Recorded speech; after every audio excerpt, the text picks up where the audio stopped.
I think we're live, maybe. Maybe not. I don't know what's going on. Come on. Let's see if this is working. Nothing is happening. Nothing at all. Come on. Oh, wait. Something's happening. Let's see if I've got audio. Can you guys hear me? I don't even remember how to turn audio on this computer. Oh, wait. Maybe I do. Is there audio? Yeah. Oh, we've got it. Okay. We're good. Let's go ahead and mute all that because we don't need to hear myself again. Let's see. Don't forget to record. Thank you. Let's go ahead and do that now before I do forget. And let's see. Joseph says audio is live and recording. Thank you. Baby Panda says anxious to see tonight's broadcast. Don't forget to hit record. You guys know me well. You know I don't ever remember. Thank you so much. Okay. So let's go. What do I want to start with? Oh, good. I do have my reference photo. I thought I was super ready. Everything's good. I'm wasting time sitting around, messing around on Facebook, and then realized, oh, you forgot to do like half the things you need to do. So I'm like, okay. So let's see. Where do I want to start on this guy? I think I'm going to start around his eye. It's typically where I start with dark colors. There's two areas I usually start when I'm doing pet portraits. Either the ears, because I hate drawing ears, although this guy's so fluffy, super easy on the ears. Or I'll start around the eye and just kind of work my way out. And that's what I'm going to do on this guy. And I should probably put my glassine up so I don't get my hands. I do not want the oils from my hands on my work because human oils from your hands, not archival. I'm also trying a little bit different today. I've been working while standing at my easel. I just raised it up a whole bunch and my back has been feeling amazing. So I'm going to see if that's like super annoying while live streaming or not. It might be. It might not. I don't know. Okay, so let's start. Whoops, this kitty's eyes. Gonna zoom in. Wow, I haven't zoomed in this much on that reference photo. That is a good photo. So this is actually Than from Tidal Gardens. This is his cat Penny. So if you guys remember, and I meant to send that over to tonight's live stream too. But Penny, what I designed, or I worked on the concept for her, where I had last week, where I did the coral growing around her neck. It didn't work. I woke up the next morning and it looked terrible. I wasn't at all happy with it. So I redesigned it. I took the same images, and this was the great thing about having designed it in Photoshop. I was able to just move stuff around until I got a design that I really liked. So I've got the coral on the one side, fish are in the same place, cats in the same place. I just moved the coral from around her neck over here, and then I threw a clownfish. I don't know if you can see it down there, but a clownfish will be down here. So it just made it so much easier that I had already done the work of cutting everything out in Photoshop and just could redesign to figure out how I wanted it. Sarah said, can we ask questions? Absolutely. Or just make sure when you ask questions that you do the Lachri Fine Art so it highlights in orange. Otherwise, I won't see it. Please show us Chicken, your bird that's like, Chicken can't come in tonight because I don't want him around the paint thinner, unfortunately. Maya said, love the new design. Can you put colored pencil over acrylic underpainting? Would it have archival issues? It wouldn't stick well. Acrylic's plastic, so putting colored pencil on plastic, I mean, if you did the acrylic underpainting on paper where it was a bit more matte, you still have that tooth of the paper where you use the acrylics almost more like a watercolor. You can put your colored pencil on top. You can't do the other way around. The thing is, I don't know why you would. Like, I'm really not seeing many benefits to putting colored pencil over acrylic because that kind of detail you can get with acrylics just using the right brush. So I'm really not sure for what reason you would want to. Diane said, hi Lisa, last time I saw this, the cat coral around his fur. Are you still doing that? No, I am not. The coral got completely moved. Oh, I'm glad to hear that, Rory. Diane said, the new change looks awesome. Thank you. Yeah, I was really excited when I came up with this idea. I just needed a night to not stare at it. After staring at it for the 2 hours that we worked on it during the live stream, it was just one of those where it's like, I know something's not sitting right with me. Something's just not working about this design. So yeah, we got this all fixed up. Sarah said, what do you think of anime? Also, what do you think of dollar store acrylics? Well, also love your channel. Thanks. Okay, so anime. Actually, let me pick colors while we chat. Anime. I mean, it's cool as far as,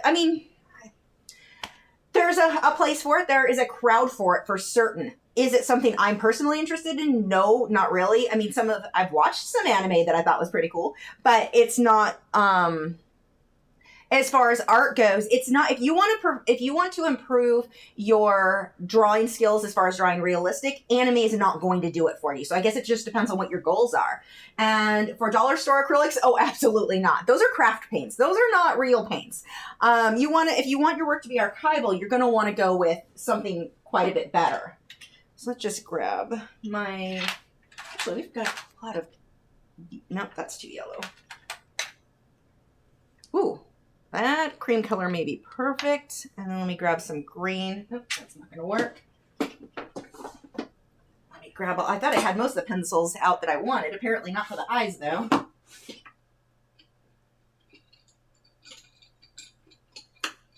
We'll just grab a few of these to try out.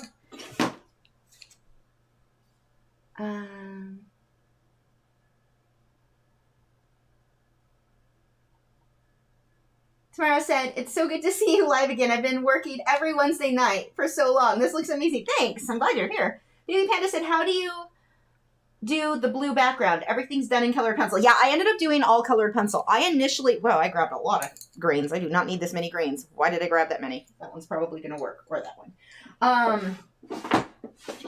I was initially going to airbrush it, but once I redesigned what I was doing with the cat, there's not that much background showing. And I may put one more layer because as I'm looking at this with fresh eyes, I can see that I could definitely smooth that out a bit more.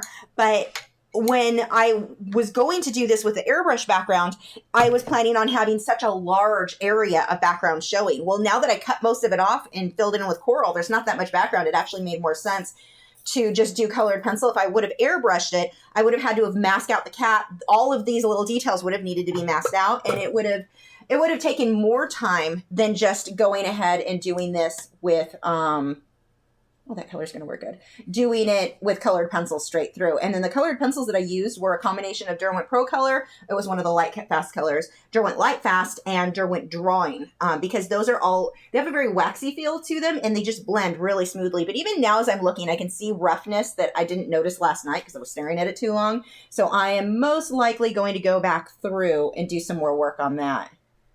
So I'm just going to do a base here. Filling this in.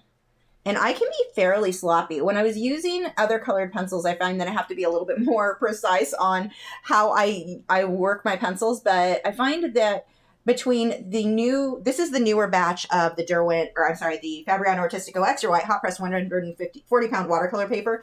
The pigment almost feels like it sits on top of the paper more than sinks in. So it blends out pretty smooth. I can be pretty sloppy. Ray said, since you moved the coral, will you be doing any underwater theme around the cat's neck? Like your lion piece? No, I'm not. It just didn't work. It wasn't displaying, or like the imagery wasn't coming across how I wanted it to. I wanted it to look like the coral was embedded in the cat's fur, like it was a part. It didn't. It just looked like he was wearing a coral necklace, and that's not what I was going for. So it just all around had a bad balance. How do I see the reference pics? You can go to Tidal Gardens. I've got a link to their Patreon page in the description. If you are one of their patrons, I think it's $5 a month as the starter one. You get 50, I think, coral reference photos a month. But that's where these reference photos all come from. Let's see. Dee Dee said, hi, Lisa. Love the coral. It looks like you took longer than 2 hours. Oh, yes, I did. Were there any parts you had trouble with? Not so much trouble. It's just that everything is very, very tedious. I mean, that's just a lot of detail. Now, one of the things that makes everything way easier is I use Touch-Up Texture titanium white mixture for my white highlights. So I'm able to get highlights and details that I otherwise would have had a lot of trouble with. Doing colored pencil, drawing coral, drawing underwater scenes, I really didn't do it too much until I got that product because I can't get the white sparkly highlights that I want to make it look like water without being able to get that bright white. That's just, I guess, more of a stylized thing of how I draw coral and underwater scenes. But once I got that product, I was able to, what color do I need here? I need a gray. I was really able to start, it opened up a lot of, I guess, doors for me on the subject matter that I could draw the way I wanted to. But no, I wouldn't say anything was hard. That's a good color. Let's see. Grab my pencils over here. It was just a matter of being tedious and time-consuming. Very time-consuming. But I got these all done in 2 days. It was just a long 2 days. Very, very long. Probably maybe this. I don't know. We're just gonna grab some pencils. Some of them are bound to work. Whoops, I just scrolled too far. Let's see.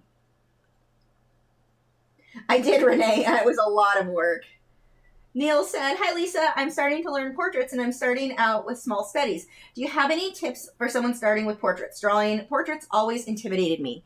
Small studies is really the main tip I would give most people. Don't jump in to the full face. Start with just studies on the eye, where it's bigger, you've got room to get all the detail, and really see how the eye is structured. Start on, a nose, draw a mouth, and then go in and put everything all together. But make sure before you start that your base drawing is super accurate. Don't think that once you start painting or once you start with the pencils that it's going to get better. It's not. That base drawing needs to be completely accurate before you start shading, before you start painting, whatever medium you're working in. That comes first. Really, really big deal there. Let's go ahead and get a base so that I can blend it, and then we'll answer some more questions. So here, nothing super sharp. We will get there. But I want to get just a base of pigment on here first so that I can come through with some of these details. I don't even think this is the right color. I think it's almost more of a blue in the eye. We'll see. Yeah, that actually works. So I'm going to go ahead and put another layer with the grays. I need to have, now this is the trick if you're going to use odorless mineral spirits to blend. You have to have a lot of pigment on the paper. If you just have like, okay, there's color, that's not enough. It needs a lot of color, like many layers. See how I'm taking this cream color or what is this called? Wheat. I am going right back over where I already did. It already had that color, but by having enough layers here, it's going to allow me to really blend this out and lets the odorless mineral spirits do its job. It doesn't do a very good job if you don't have enough pigment there. Okay, let's go ahead and blend that, and then I'll answer some more questions. Where is my odorless mineral spirit? Oh, right in front of me. Where's my paintbrush? Nope, that's not the one I want. Oh my gosh, it is a mess. I am not as ready as I thought I was. I'm going to use a pretty small paintbrush. Usually I go with the Taklon Bristled Filbert, this one here, when I blend with OMS, but that eye is super small, so let's go with an even smaller. This is just a generic flat, what is it, Art Alternatives. Yeah, it's not a quality brand for paintbrushes, but it'll work for this. So what I'm going to do is start by blending the black. Now this is important. I'm not going to blend the black and then blend the white areas or the light colored. If I did, I'm going to smudge that and that's going to make it gray. So I'm going to rinse that brush with the paint thinner, wipe it off, and now I will move on to the lighter areas. This is a terrible paintbrush for this. It is not stiff enough. It is just kind of flopping over. I don't know where my other small brushes are. If I have anything that would work better over here. What are you? This angled brush might work better. Let's try that. It's previously been used for acrylic, so it's not going to hurt to use for these.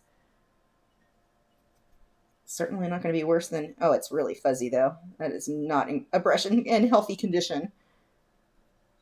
But it's just my base layer, so we'll just block that in, blend it out. Then I'm going to let that dry. While it dries, I'll go ahead and answer some of your guys' questions. Let's see. Whoops. Scroll too far.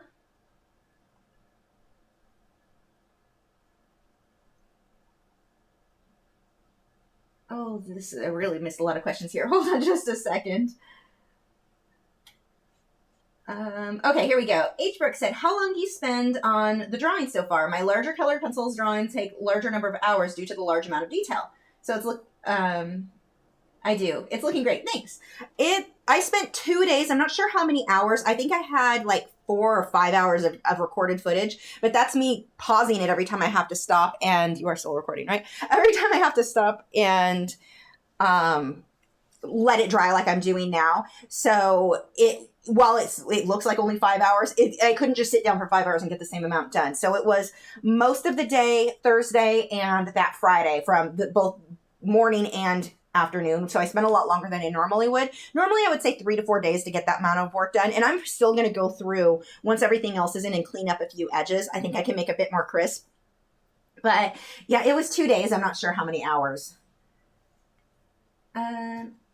Ellie said, you have made me feel more confident pursuing art as a full-time career. I love how you teach and inspire others. That's great to hear. Good luck in your it's a fun career. It can be frustrating at times, but it's very fun. Jay said, I was told I need to use archival tape to hold down the paper. What is your take on this? It's a good idea. The tape that I'm using here, this is acid-free, pH neutral, so it's not going to cause problem. Because what happens, and I do occasionally use like regular masking tape, but this is not pH neutral, and sometimes some of that tape will still be just a little bit on your paper. And over the years, I mean, it may take 50 years, but that may start to yellow the artwork. So yeah, I do recommend whenever possible, use the actual, this is not it. Where is my, here it is. This is my pH neutral stuff. What is it called? Pro Artist tape. I got it on Amazon. It's not expensive. Now, the times that I will generally go ahead and use regular masking tape are if I'm going to be doing something with water, like with Inktense especially, which they aren't Lightfast colors anyway, so it's not a big deal. But if I need it to really stick well, this tape, the artist one, is really pretty low tech. So it's not going to stick that well once the paper starts getting wet with water, with the amount of water you use for Inktense. So in that case, yeah, I'm going to go ahead and use regular cheapy, what is this one? Scotch masking tape. But with colored pencil stuff, I definitely recommend use the artist tape whenever you can. It's a really good question that I probably should bring up a bit more often. And you'll occasionally see me use tape that's not. Like I said, it depends on what it is. And sometimes I just can't find my artist tape and I just need to get something done and I'll go ahead and use it. I've never personally witnessed the non-artist, the non-pH neutral tape cause problems. But the theory, and which I do understand, is that it's going to leave little bits of that like glue, essentially, that it's making it stick. Some of that, just a little of it, stays on the paper and over the years can start to cause problems around. It'll start on the edges and just kind of spread. So it is a very good idea to go with a pH neutral tape. Elaine said, I've been working in graphite, but I'm ready to add another medium. Would colored pencils be the next logical progression? I say the next logical progression is whatever you're most interested in. Is this in focus? Hold on one second. Yeah, it looks like it's in focus. I think it's just let me double check that just in case.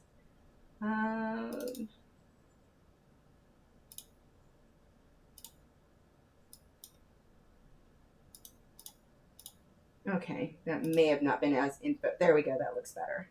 Okay, sorry about that.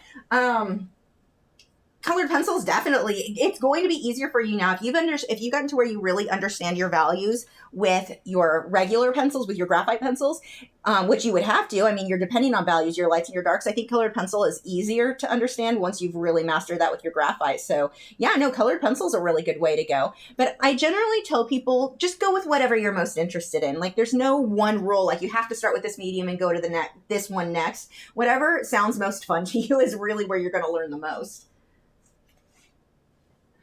See. Heather said, so what does Penny end up looking at in the picture? Penny's going to be looking towards the sea dragon here. Sort of. Stephanie said, I know that you often listen to audiobooks when doing tedious things. What are you reading right now? What is it called? Hold on. I keep going back to the Dragonian series because far too often they're, I keep reading bad. I've had some really bad books that I had to return. Like they try to go, I listen to fantasy books. I don't want to listen to political crap. And too many of the authors right now are trying to shove their political views into these books. I've returned so many lately because of that. I don't want politics in my books, but what is the one I'm listening to right now? It's actually okay. It's not bad. It's actually the same narrator that narrates the Dragonian series. So that may be why I'm thinking it's okay. But it's Heart of Ice. Lisa Edmonds is the author. This is the third book. Who's the first one? Let me see. Where is my library? I bought 3 of them so far, so they're decent enough. Heart of Malice, Heart of Fire, and then Heart of Ice. So those are the books by Lisa Edmonds, narrated by Felicity Monroe, who is one of my favorites, but she narrated the Dragonian series, so that's probably why she's one of my favorites. They're okay so far. I'm not hating them. I mean, like I said, I bought 3, so the story's fairly interesting. You're typical for me. I like the fantasy, supernatural stuff, vampires and mages, and I don't want real world stuff in my books. I'm an adult. Okay, let's see. Tisha said, I just realized this is all colored pencil. How long have you worked on it? For 2 days. Although, no, I take it back. I put maybe an hour into the background last night, or into this solid color. I need to put probably another hour into it. But the coral, 2 days. Okay, I'm gonna keep losing internet connection. If this, I don't know if you guys can still hear me. Quick warning, my internet has been going out for the last few days constantly. So if it goes out, I should be right back. I apologize for that. Will this be available as a print? It looks like it would be lovely. Possibly. We'll see. I'll have to talk to the owner of this cat for that. Nick said, how do you feel about using a monochromatic underpainting and underdrawing in colored pencils? It works fairly well. It kind of depends on which pencils you're using and which type of paper. That's going to work really well for, like, sanded paper would be really easy. Pastel matte would work well on, just because of the way that it layers. But you could still do it on this, especially if it's a light underpainting. I don't think it's as effective as it would be with acrylics and oils and that sort of thing, but it does still work. Actually, it works really well with Inktense too. But you definitely can do it. It's just that you have to watch, because you've only got so many layers. Again, it depends on the paper you're using, but you've only got so many layers that you're going to be able to get to stick to the paper. So you're really not going to want too many layers for that underpainting, or when you go to add the color, it's not going to stick that well. But it absolutely can work, and I've seen plenty of artists do it. They're just you need to watch out for making sure that the paper still has a lot of tooth before you get to the color section. Kelly said, I'm so inspired by your lack of hesitation when you start a new project or a new area. I have to overanalyze and just stress about messing up before I begin. You just dive in. You know, that's a good tip, though. Just dive in. That really is, and I've seen this with students over the years, be so hesitant to make a mistake that they don't move forward. What's the worst that happens? You redo something? There's just so many ways to fix things, and learning how to fix things is a big part of your art. So yeah, it's just dive in. You don't be afraid of those mistakes, because they will slow you way down. You're going to have to make lots of mistakes to learn to do things right. Now here, I don't have to worry about keeping the white super white there, because I'm going to come back through with my touch-up texture titanium white mixture. I need a different little brush for blending. I need to go shopping, because I am not, this is too floppy, but I need something small. So again, I'm going to start with the light areas. Now this is what I've noticed with the Fabriano. One of the biggest things with the new ones, I put these little squiggly lines in there, and when I blend, they just blend right out, which is kind of a good thing, because it's easy to blend out your brush or pencil strokes.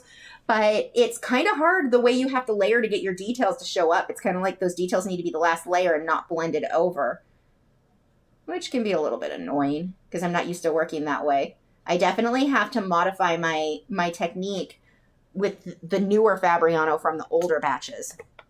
The more I use the newer batches, I am starting to like it. I'm getting more and more used to using them. So it's not like it's a terrible paper. It's just not what I was used to. Okay, let's start blocking in some of this. So I'm going to start with the areas that I know are really dark here. This will take a few layers to really get as dark as I want it to be. Now, one of the biggest things you can do to make sure that your artwork, when you're drawing black animals, when you do the highlights, and the same thing if you're drawing someone who has black hair, when you do the highlights, don't jump to white for your highlights or gray for your highlights. You just age that animal or that person, because you don't want to put gray in there. You really want to avoid that. Now, he does have a lot of gray in his. I will use a bit of gray, but I'm going to go on top of that with blues and purples and other colors, which not only work well with how bright the rest of the painting is, but it's going to help her not to look older or dusty. That's the other thing. If you use too much with the gray, you end up with this look of just the animal looks really dirty and dusty, which we definitely don't want. I'm just going to kind of block in approximately where these darker batches go. And I'll come back. That eye's not quite finished, but I'm going to just map out where these dark bits go.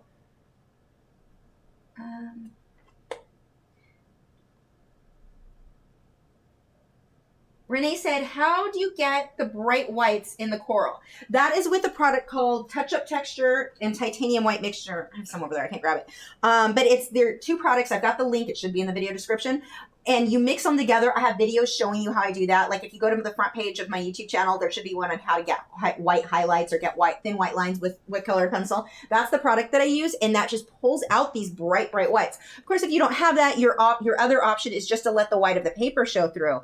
But that can be pretty hard to do. So that is just a lifesaver for me to get those white highlights back in. I can be messy because I know I've got that product to make everything white again. Oops.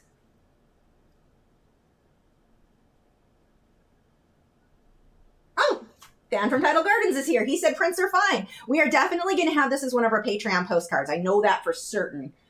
This is going to make for a perfect postcard too. So yeah, good. We'll probably have prints too. Let's see. This just... I scrolled too far again. Give me 1 second to catch up to where we were. Oh my gosh, I missed a lot of questions here. H. Brooke said, what paper are you using? I usually use a high texture paper, use Prismacolor pencils, and I blend with burnishing. It works great for what I want to achieve. Looks so good. Yeah, I mean, that method absolutely works. I'm using Fabriano Artistico Extra White Hot Press 140-pound watercolor paper. The links for the supplies or the list of what I'm using are in the video description, but that's what I'm using here. And I don't need that much texture because I'm not going to get the wax bloom that Prismacolor has, so I can go with really a lot smoother paper and still get a lot of layers. Whoops, wrong mouse. Crystal said, I was shopping for first get sheets today. I almost accidentally got a high-tack kind. That would have ended badly. The only time I want high-tack is if I'm working on a painting. Like if it's on a canvas, then I like high-tack. But if it's on paper, oh my gosh. I've had it end bad. I had it rip a paper. I finished it, my roses with the airbrush and colored pencil. But yeah, that definitely, you are not wrong. That can end badly.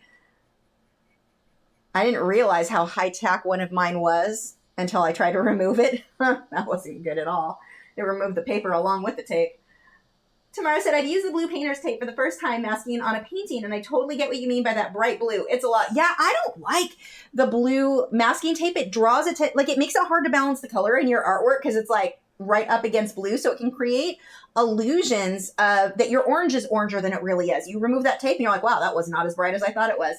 Yeah, I'm not a real fan of that stuff. Aslan said, looking so great. Thank you. Tisha said, I just started the first Game of Thrones on Audible, and narrators' voices for some, especially Varys, is killing it for me. So many books will do that. A bad narrator, just one of my favorite book series.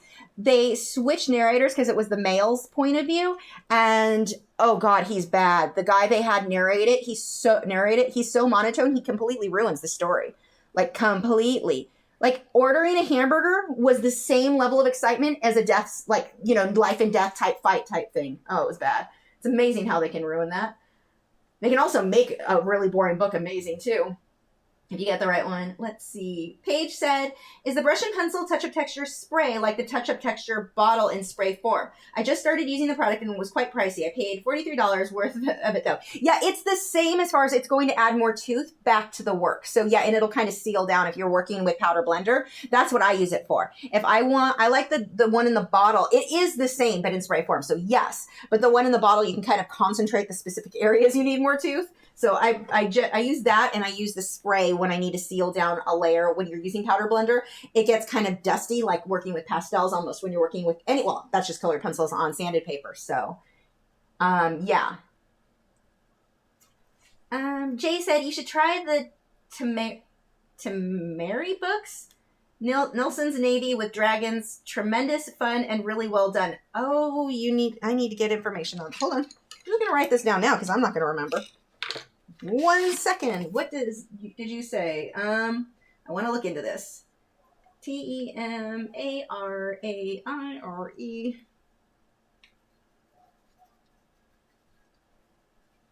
Okay, I'm definitely going to look into that because I need more good books. I'm almost done with the one I'm listening to now. Let's see. Blue Tea Art said, I'm going to get my Faber-Castell Polychromos soon. What a difference between the oil and wax-based pencils. Do you notice more? What difference between the wax and oil-based pencils do you notice more? The wax-based blend smoother. They definitely have a smoother blend as you're working, whereas the oil-based, I find, the biggest difference is the detail. Oh my gosh, the teeny tiny detail. Plus, if I want like a translucent, where was the pencil I was working on? Did I get some? I lost the pencil. I guess I can switch to this one because I don't. Oh, there it is. Like right now I'm using the Polychromos, so that's the oil base, and it gets this teeny tiny detail really easily, whereas the wax base, it's thicker. It's going to be, I feel like it's a little bit more out of focus. It's harder to get like those sharper edges. It can be done. It's just a little harder. And the wax base do blend more smoothly. So like what I use back here were actually combination wax and, Derwent Lightfast, which they say are oil-based. They feel more wax to me. Like they've got a bit higher wax content than Polychromos. But I use those and the other, like the Derwent Drawing, which are very, very waxy. Those are going to blend a lot smoother. So it depends on like what area I'm working on. If I want waxy, which was the background here to get smooth, or in the detail of the cat, I'm going to be using a lot of my Polychromos. I mean, I'll be using a few different types, but it won't just be Polychromos. So see how I'm just building up where the dark areas go. And I'm going to have to fill this in later, but this gives me an idea of what goes where before I commit too heavily to putting something in the wrong location, which I've been known to do. Heather said, I just saw what you meant about on Patreon about the paper buckling in the middle. Oh my gosh, yeah, you can see how it's moving. And this is taped down flat. And from the time I got this one, I mean, right out of the package, I just couldn't get it to lay flat at all. And that was before I'd ever touched it. So, and this is not something that I really saw with the old Faber-Castell. And it's fine. I'm going to have to, before I send this to Than, I'm going to have to mount, or not mount it, but I'll put a heavyweight cardstock type paper behind it. I'll mat it and then put it behind that so that it's flat and, well, it'll keep it protected while I ship it. So that's an added bonus. But I definitely am going to have to, put a hard cardstock on top of it and try to stretch it again when I mount it, because it is, you can see how it's just, this was the kind of in the middle where it's stop moving, drives me crazy. And it did, the old ones I never had that problem with. Kelly said, I'm a professional editor, if that helps trust my opinion. Oh, what did you say before? My brain shuts down and I can't keep track of conversations.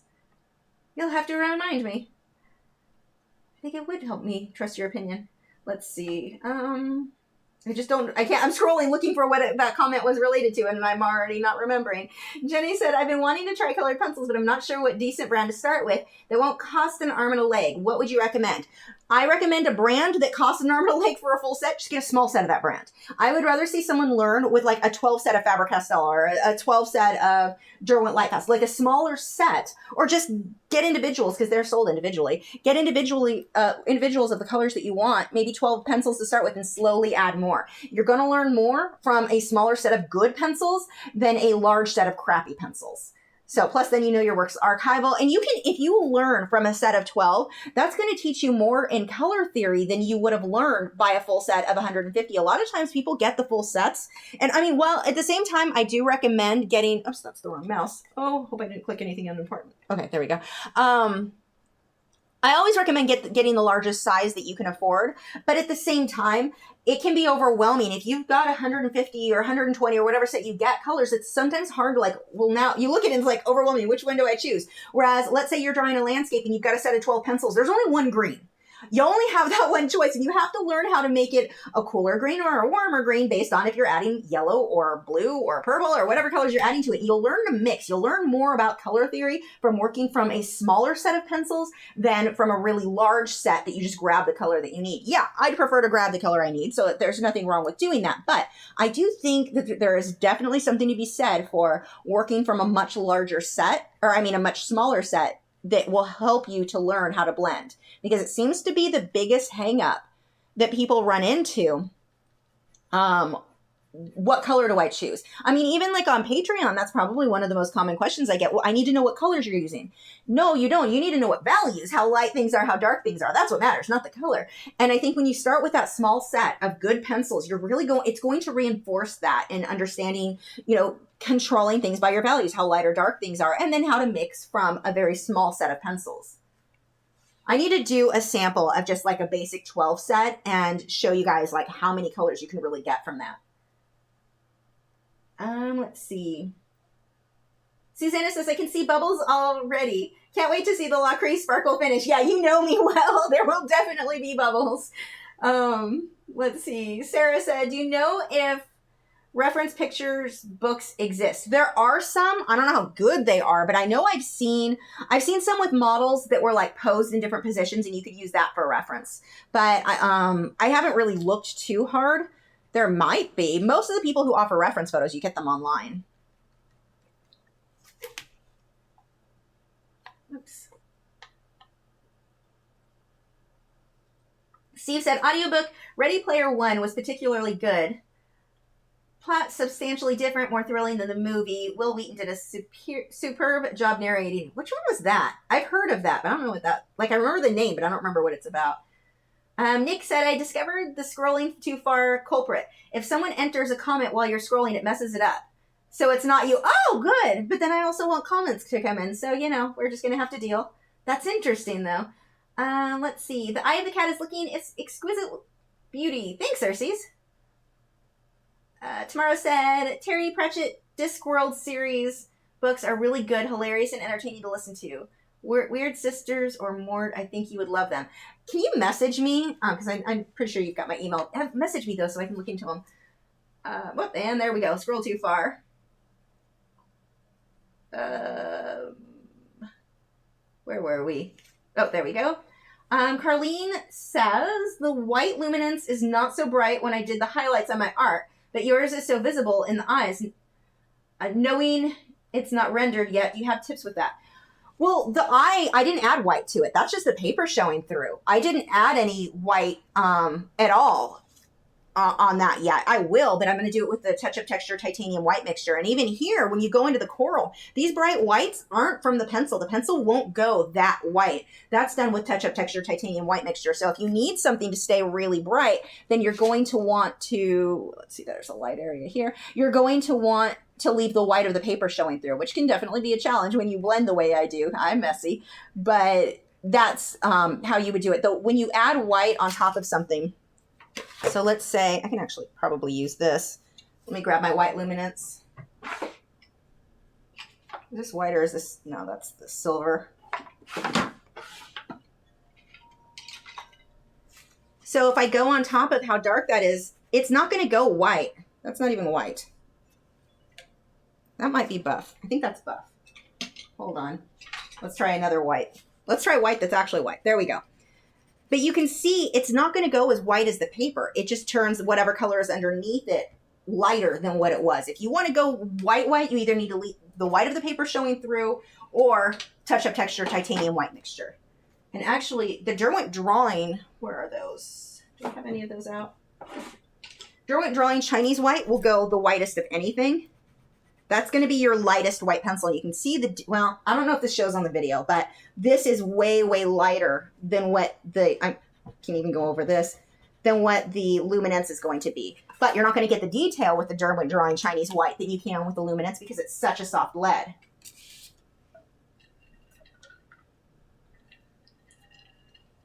Okay, next. Bob's Art, I just started making videos for YouTube because you inspired me. That's awesome. And I have to give you props for having the patience for video editing. Oh, it's such a tedious process. It gets easier the longer you do it, but it still will always be tedious. That you'll get to where you get a workflow and it's faster, but being tedious, yeah, that's never going to end. That is your life now.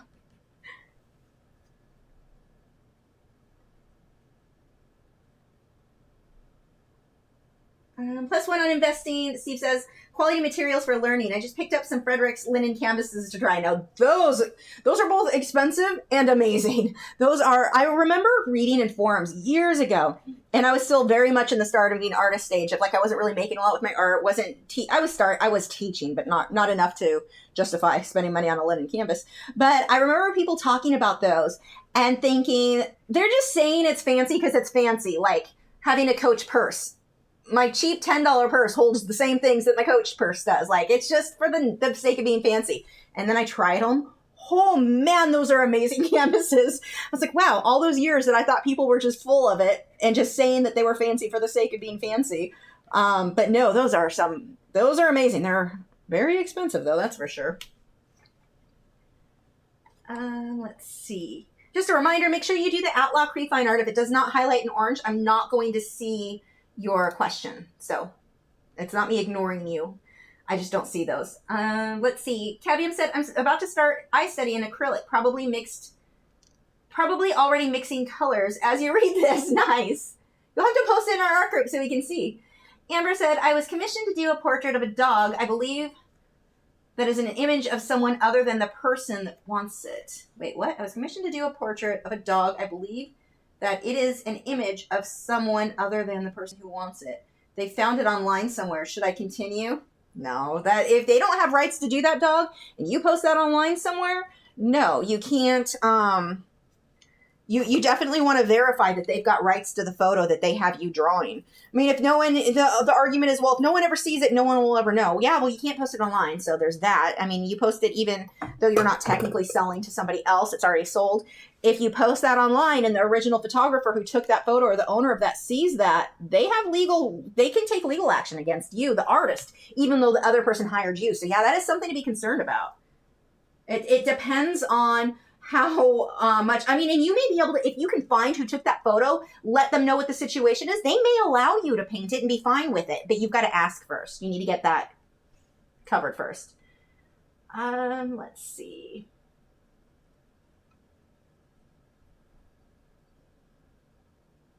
Kelly said, sorry, I said I'm a professional editor, and if you like fantasy, you should try Brandon. That's what you said. Brandon Sanderson. I recommend starting with the Mistborn trilogy. Okay, hold on. Got to write this down too. Mistborn. I do like trilogies. I like when it's more than one book and you can kind of like continue the story with characters you like. Thanks, Kelly. Sarah said, thank you. You are welcome. Joseph, where do you get your paper from? I probably got this one from dickblick.com. But Dick Blick or Jerry's Artorama are my normal two places, just because nowhere local carries these. I mean, I wish that some of the local stores, like we've got Azel's Art Supply here, I would love to just be able to buy from them, but they don't carry it. So yeah, usually Dick Blick's my first choice. I think that they usually pack things better. And the one time I ordered something that wasn't, it was actually, excuse me, my, arches, a big 16 by 20 inch arches piece of paper or pad of watercolor block. And that was like $60 or $80 for this block. It was expensive and it came damaged. When I contacted Dick Blick, they replaced it and they told me to dispose of what I had. I just use it as scratch paper now. But I really, really have had great luck with customer service. I've not needed to contact Jerry's Artorama, so there's that, I don't mean to make it sound like they're bad or anything. I've just had such good customer service from Dick Blick that they're usually my first place I check. But sometimes you're going to get better prices from Jerry's. It just really depends. So see how I'm moving the pencil strokes, just building up what direction her fur goes in and how long each pencil stroke is. I'm just building that in. Obviously, I'm going to have to fill all of this in, but see how I'm building up the shape of her fur. Now, you want to watch when you're drawing portraits. You don't want to just start randomly. This is something that I see people who are new start doing a lot. They'll do this. I made a couple strokes. It looked good. I'm just going to keep layering and layering and layering and layering. And I mean, that's caterpillar eyebrow. Oh, here, we could actually finish that. There, now it really looks like a beginner student's drawing. But don't just randomly throw things everywhere. I'm being very slow, very methodical on what goes where. Where are my shadows? Where are my highlights? Here, the fur is really short, so I'm just going to move my pencil in little circles. I don't need to make brush strokes or pencil strokes there. But just watch how long, how short each section is, and how they curve. Here's another thing. When you're drawing animals, you will almost never have, like what I did here. These were almost all straight lines. You're not going to have much, anything in nature, whether you're drawing animals, plants, whatever, you're not going to have a whole lot of straight lines. The majority of lines are going to be at least slightly curved. It's going to give you a much more natural feel. But you want to be very, very controlled in where you put all of these lines. Now, it's not like I have to sit there and count, okay, 15 here is going this direction, 14 that direction. I don't need to be that precise, but I do need to pay attention to how long or thick each pencil stroke is and how they overlap. Overlapping is a really big deal. This is not a paint by number. And usually when artists try to turn it into a paint by number, just put the right color in the right location, they end up with something that's very stiff, very plastic-like. Like with the coral, I can get away with a paint by number type thing over here. This doesn't need, that it would still work. You'd have that kind of plastic look to it, but it would work. But when you want to get it into soft fur, soft hair, you need to overlap and layer a lot to really create the look that you're that soft fur look. And especially on this kitty, she's really fluffy.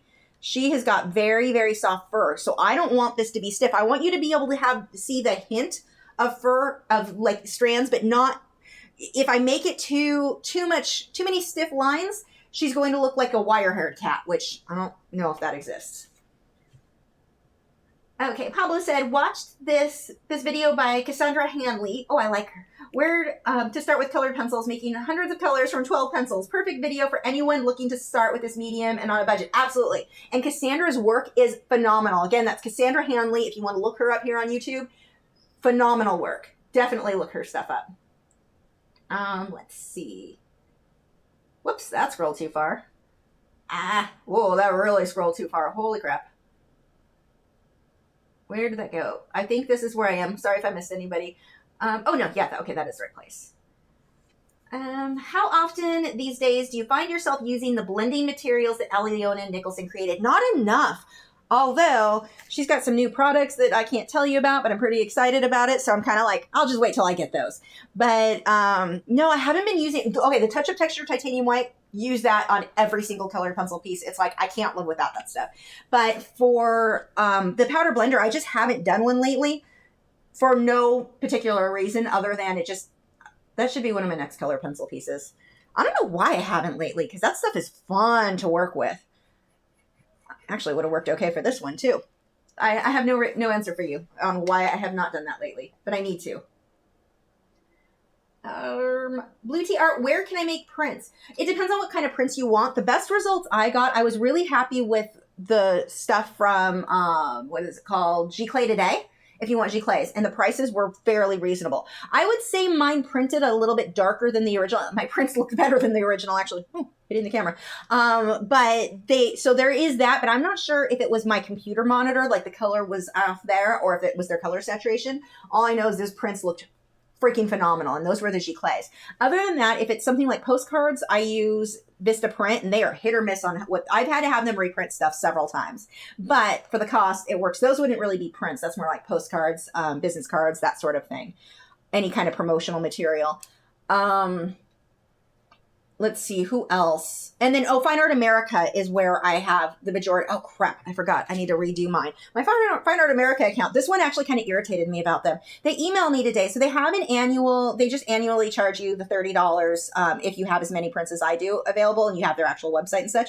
So instead of saying, hey, by the way, the card that you used is out of date, you need to update that. They gave me no warning. All they did is shut my site down until I update it. And that definitely made me angry. I mean, I'm not going to redo it or switch companies or whatever, but that really did not make me happy. And I totally forgot to fix that today because I just got that email when I woke up to it. It's like, wait, so you shut my Fine Art America print site down completely without any notification or warning that I didn't know that card was expired. Like, I don't keep that much track of which card you have on file. Like, you could have notified me and I'd update it without you having to cancel it. So I'm not sure how much I'd recommend them at this point. Print quality wise, as far as I know, they're good, but that definitely left a not so good taste in my mouth, but I don't have time to figure out which other print site would, and I don't know if other ones would do that too. There's no guarantee. It was just such a weird random, like, really? You're just going to shut it down until I update my credit card information without giving me any notification that card needed to be updated. Jerks.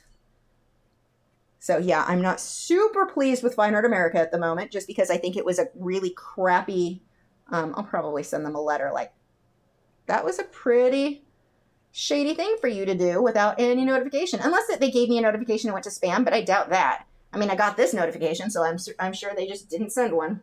Jerks. Okay. But those are some options. Those are the ones I use. I can't say that that's like the best, like the only way or anything.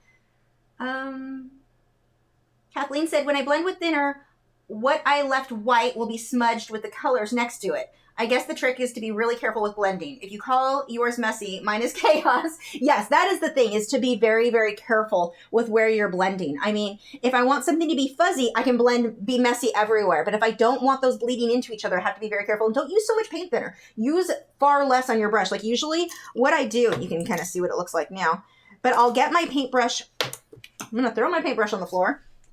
But I'll get the paintbrush wet with paint thinner and I wipe it off as much as I can on, look at it's still damp and wiping off from last night. But I'll wipe off as much as I can of the paint thinner onto Viva paper towel or cloth. Any other paper towel is not going to work. You need something very cloth-like to work with odorless mineral spirits. But I'll try to get as much of the OMS off of the brush as I can, especially on areas that I need to be very clean. If you've got a lot, it just kind of spreads out and yeah, it can make things muddy. Louise said, I'm just wondering what your favorite medium is to use. You know, it depends on when you ask me. My general answer is if I could only ever use one again, I would say acrylics, mostly because I feel like anything I can do with any other medium, I can do with acrylics. Like it was my primary medium for so long. I'm very comfortable using those. So I know that no matter what style, anything that I want to do, acrylics are fast and easy to make that happen with. But besides that, I wouldn't want to just choose one. Like right now, I'm having a blast with colored pencils, or watercolor pencils are another favorite of mine. I'm loving those. I love Inktense. God, those are fun to work with. So it's like, I wouldn't want to have to choose one, but like if I could only ever work with one again, I would say acrylics. But I think that the main reason I answer that isn't necessarily that they're more fun than anything else, but that they're easy. Like I can do anything with those that I can with any other medium. Like I don't feel like I have any limitations really. And I would include the airbrush being used in with that. So what I'm leaving as highlights will actually be a lot darker than what she's got right now. Let's see her little nose and her mouth. Little hairs here. And I guess I can start blocking in the other eye while I'm at it so she doesn't look so weird. That's wrong. Mouse. I've got two of these wireless mice sitting here. One controls my reference photo and one is this one, and I keep grabbing the wrong one. It's very confusing. Let's see. Jay said the first book in the series about Nelson's Navy and dragons that you want to grab is called His Majesty's Dragon. I'm going to turn in. Good night, all. Thanks. That is good information. Thank you. I like things that have dragons. Is it real dragons, though? I like stories with real dragons. Artwisp says, if you could use only one brand of colored pencil for the rest of your life, which brand would you choose? Oh, God. I don't know. And it depends on when you ask me, because like I've been doing some stuff for Faber-Castell lately, and I forget that Polychromos work beautifully by themselves. Because I get in my head like, oh, I need a waxier pencil, but then when I do try Faber-Castell by themselves, I'm like, oh no, these are fine. I don't know. That's a hard one. Right now, I'm really in love with the Derwent Lightfast because they feel somewhere in between waxy and oil-based. They're listed as an oil-based, but they kind of feel in between, which gives me the best of both worlds, I guess. I don't know. I wouldn't want to choose, that's for sure. Steve said, yes, Brandon Sanderson is a good author. I just read his newest Skyward, and it was very good. Okay, I'm going to have to look into some of these things you guys are I'm going to be scrolling back into the chat later to write all this down. Boz Art said, what lighting setup do you recommend for recording videos? It depends on the room. I mean, are you able to use natural light? Although sometimes that can be really annoying. The light that I'm using right now, I think is in the video description, but this one, it's like $54, I think, from Amazon is what I paid for it.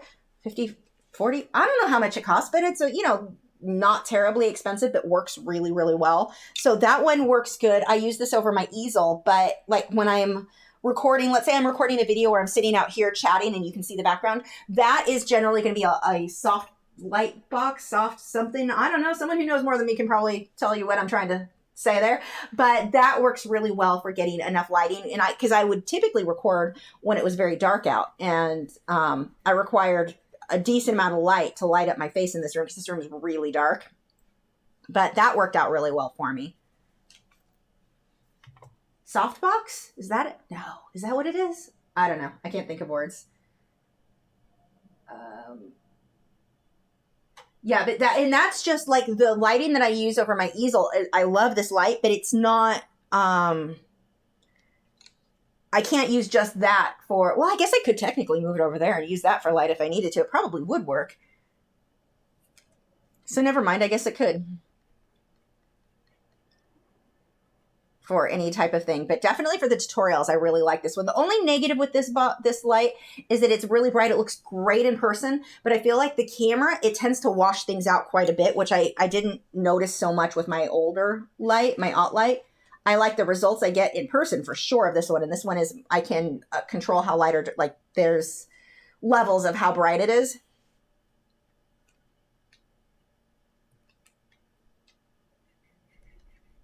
I really should sharpen this pencil more for the detail that I'm doing here. Let's see. Elaine said, you sell originals through Fine Art America, or do you sell those through my website? I sell them through my website. I think some of them, my older ones, well, if Fine Art America's site was freaking up because, oh, we didn't notify you that your card wasn't working. But anyway, with those, it was kind of weird the way they had it set up. I think people have found me through that did buy originals, but I typically sell through my website because you'd have to pay through my website or pay through PayPal. You can't pay for the originals on Fine Art America. So like they may find out that I have an original available, but they'd go through my website to buy it. What a difference a sharp pencil makes. I need to start taking my own advice. Because my advice can make life easier, as it turns out. I just don't listen to myself. Jenna said, if you're taking fantasy novel suggestions, I love the Robin Hobbs books that start with Assassin's Apprentice. I think I've seen those ones. I think that one might be on my wish list. I'm pretty sure it is. Tidal Gardens, or Than said, have you read Frank Herbert's Dune? It's a great sci-fi. I have not. I haven't even heard of it. Yeah, I'm definitely coming back through when the live stream is over and getting everyone's suggestions here. I've listened to, so I signed up for, I don't like romance books. I like if it has a love story. I like fantasy books, but a lot of the fantasy books that I like are included in Audible's romance package. And I forget what I pay per month for the romance package, but it's not a lot. And you get all the books in the world. And I listen to so many that, I'm burnishing here, by the way, where I'm actually adding quite a bit of pressure. Since this is just going to need to be black, I don't have to blend. But anyway, I signed up for that. Dear God, there's a lot of crap in those books. It is amazing. No wonder they're like included in that package. They're just terrible. Like, oh, painfully bad. So yeah, I definitely have gotten sick of so many bad books. I would love to find another really, really good one that I could get into. Like so many I get through, like, I can't even tell you how many books lately I've gotten like 3/4 of the way through and I'm like, I can't even finish this. I'm done. I just can't, which I never used to do. I used to like not be able to not finish things, but some of these have gotten so bad. I'm like, I just can't do it anymore. I'm out. Let's see. Pratchett's Hogfather is also a good place to start. I'll have to look into that. Oh, and Israel Duvar. I know Ursi said something. Where did it go? Oh my gosh, so far up. I'm way behind on questions. Heather, do you have another human piece in mind? Do you mean a portrait? I mean, yeah, I do need to get portraits done soon for sure. I haven't done one in a really long time. Louise said, absolutely beautiful, Lisa. I always took your advice concerning fibro diet and fingers crossed, I will feel the benefit soon. Thanks for the inspiration. I hope that helps you. I really, really do. It makes a big difference for me. I've also, weirdly enough, I'm not sure what changed, but lately my back's been feeling, well, maybe because I've been standing at the easel, but my back has been feeling so much better. I've actually been cheating like once a week. Well, actually, I lied. I'm cheating like twice a week right now on carbs, and I've been handling it okay. A couple weeks ago, I was cheating a lot more. My parents came for a visit, and I kind of, between that and my birthday month, I like went overboard with all the carbs. Oh, everything hurt. I was in so much pain for a while there. But now that it's like noticeable how much better I feel now that I'm mostly back to my good diet. Joseph said, for odorless paint thinner, do you need to be in a vented room, or in other words, is it toxic? I mean, yes, it's toxic. Don't sit there with a lid off, like huffing it. And you're fine. You don't want to drink it, obviously. Although my friend Lena did. She has a video. She accidentally drank it and she lived. But so I mean, it's not It's not like acid. But I also leave the lid on it. Like right now I'm not using it. The lid is always on when I'm not using it. I've used it in rooms that were tiny and not ventilated, never had a problem. And I'm prone to headaches, and that has never caused a problem for me. I'm not going to say it wouldn't for anyone else, but I can say for me, it's been perfectly fine. So I've had no problems with it. It doesn't have an odor, so it's too easy to forget that you have the lid off of it. So just be aware of that. Take precautions, use common sense. And you have to decide what you're comfortable with. So I don't want to tell you, no, you don't need it in a ventilated room ever. I'm just saying I don't use it in a ventilated. I mean, okay, it is right now. My door's open. But you don't have to have it.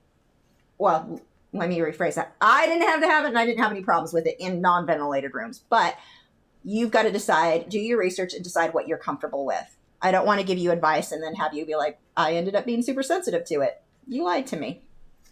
Okay. Ford's Farm Studio said, yikes, I've been thinking about Fine Art America for my best, but that's not good business practice. Hosting companies and plugins warn us often 30 days, 1 week, and so on. Yeah, I was really surprised to get that because they've never done that before. So I'm not really sure what, they'll be getting a letter from me for sure. I should link them to the video. Look, I even told my fans, I told other people about you. Maybe that was not a good business practice. Tiffany said, what is your favorite brand of acrylic paint to use? Hands down, Liquitex Basics. I have been using them for years, and just because of the way that I layer the paint, they just work really well for me. They're fairly thin. They're not going to be as opaque as a lot of your other, like the Liquitex Heavy Body or the Soft Body. But for me, I usually don't want them to be very opaque. I want to be able to build up layers and glazes. My end result just works better that way. So that one is definitely my favorite. Oh my gosh, this kitty has so much floof on the side of her face. I want to smush her, like swish her fur, like squish her, pet her. The cat's like, get away from me. But like, I'm looking at the photo. She's so fluffy right here. It's so cute.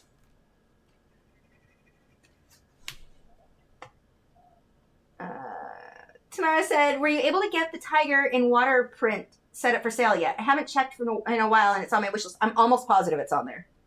Nearly positive. I can't check because they took my site down. So pretty sure it was on there. I'll update it when I'm done tonight. Stupid thing. And then send them a nasty letter. Ford's Farm Studio said, add another layer of white to diffuse the light so it's not bright if you cannot adjust the light level. Huh? I have no idea what that's in reference to. Add another layer of white to diffuse the light. I don't know what that's going to mean. My brain is not catching up here. There's such a delay on when the question came from what we were talking about before, so I apologize. I know that's my own fault. Okay, let's see. That scrolled too far. Nick said, when should you start selling your art? When someone wants to buy it and you're using archival material. That's important. Nick said, Tidal Gardens is really right. You must listen to Dune. Okay, well, I will look into that.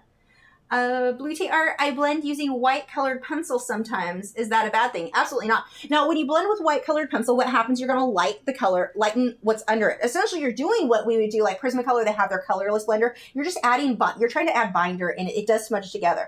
For certain effects, that's the best look ever. Sometimes, though, you want to blend and not lighten the color, in which case that would not, the white pencil is obviously not going to be the best choice there. You can get colorless blenders, too. Where's mine? Caran d'Ache makes theirs. It's their Blender Bright.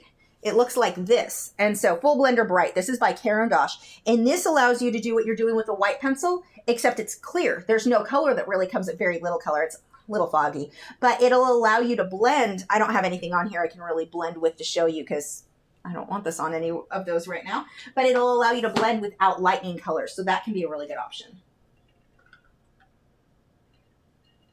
But that works for wax-based pencils. It doesn't really blend for oil-based. Like, I don't find that works well for blending Polychromos. Polychromos, if you don't want to blend with odorless mineral spirits and you're just burnishing with the color you're using, I find works well. But I tried that Full Blender Bright, and it didn't work on Polychromos well at all. I mean, a little, but not good. Joseph said, what type of rock have you been living under? Never heard of it. Because apparently it's not under the romance package that I've been listening to of crap books from Audible. So that's probably the rock I've been living under. The rock of, hopefully this book is included in my bundle of what I already paid for. I'm calling it that rock. Tidal Gardens said a lot of ideas in Star Wars was taken from Dune and Frank Hebert sued George Lucas. Oh, wow. Okay, now is it a space one? Because I don't like space books usually. There have been a couple, but most of the time I'm not really into the space thing at all. Like, I don't like Star Wars at all. I just had so many people unsubscribe from me. Sorry, guys. Kaylee's Art said, do you have any suggestions for making colored pencil drawings more realistic? I'm only 12, so most of the art classes will not teach stuff like that. More realistic. So first tip, have an accurate drawing. Spend a ton of extra time. Make sure your drawing is absolutely perfect before you ever start shading with your pencils. My next tip is going to be to work very slowly. Don't just go in and start scribbling all over like, oh, I need red on this rose. Just fill it all in with red. Look at the photo closely. What parts are red and what are actually orange as highlights or yellow as highlights or pink or what? Really look at that reference photo. Get a good reference photo and look at it. So often people think, well, I know what a rose looks like or I know what a cloud looks like. I don't need a reference photo. I'm just going to get started. And no, it doesn't work. You need a good photo and really look at that photo. And again, get that reference photo done accurately. And watch your values. That's the next thing that's going to make a big difference in making your work very realistic. Are your darks dark enough and your lights light enough? If you can do that, it's not, people think if I just knew what color to use, if I knew what color you put there, I could make mine look realistic too. Color has very little to do with it. It's your values. How light are your lights and how dark are your darks? Get that real strong contrast, and that's going to make your work look way more realistic. Watch those shadows. Get those in there. Fiddle Jewel said, I'm also a fan of the Dune series. I don't know. Are these space stories you guys are trying to push me onto? Sounds like space stories. Thanks, Xerxes.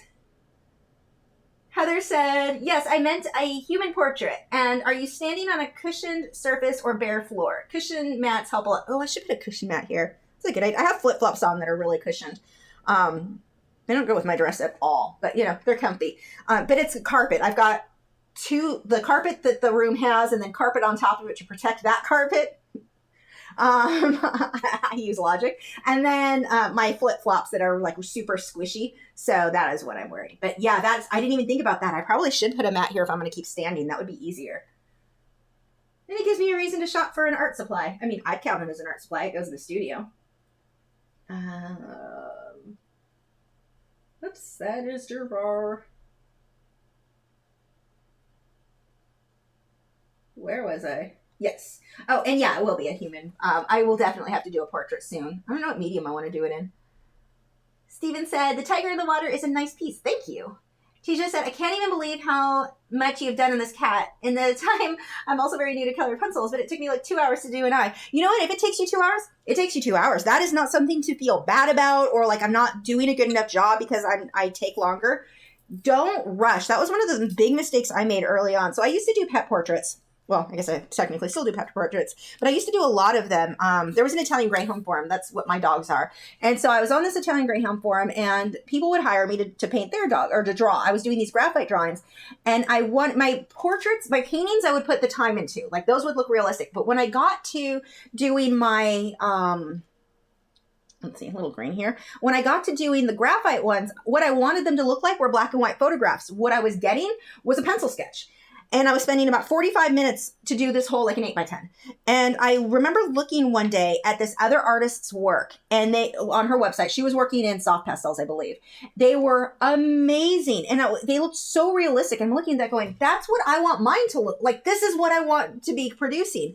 What is the difference between hers and mine? It's not something you want to look at another artist who's better than you and think, oh my gosh, I'm never going to be that good. They're so much better. And, dramatically flop onto the floor.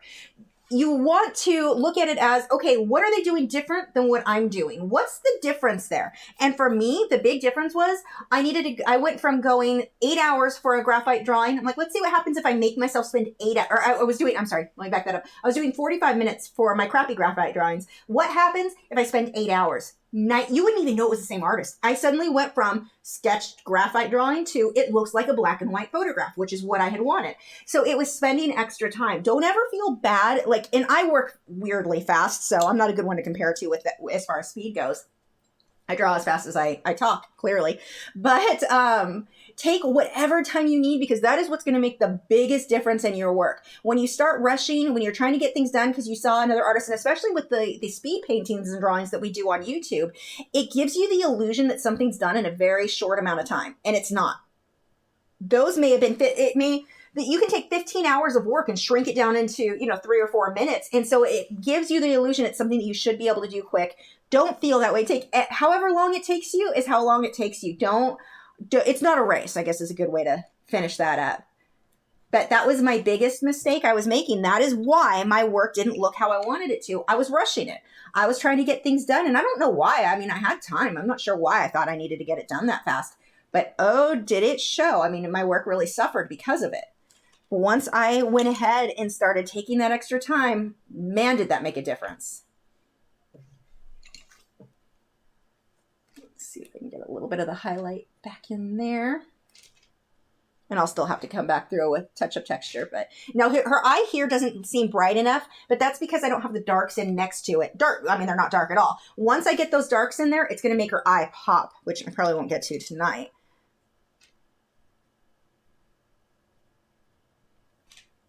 Okay. Kylie said, please tell me you've read David Endings and Stephen Donaldson's series. I have not. I'm sorry. I guess I need to get off my crappy book things. I've been looking at the ones that are included in that stupid romance package, huh? Jackie, I don't know. Said, I can't say things. We know I can't read. Sorry. In the previous live streams, you mentioned about buying your own house. When it comes to your new art studio, what elements are you considering? So we've already picked our house. We just signed all the paperwork. Not all the paperwork. There will be more when the loan finalizes. But we picked our lot. We picked our house. And the studio, I'm using the master bedroom is what my studio is going to be.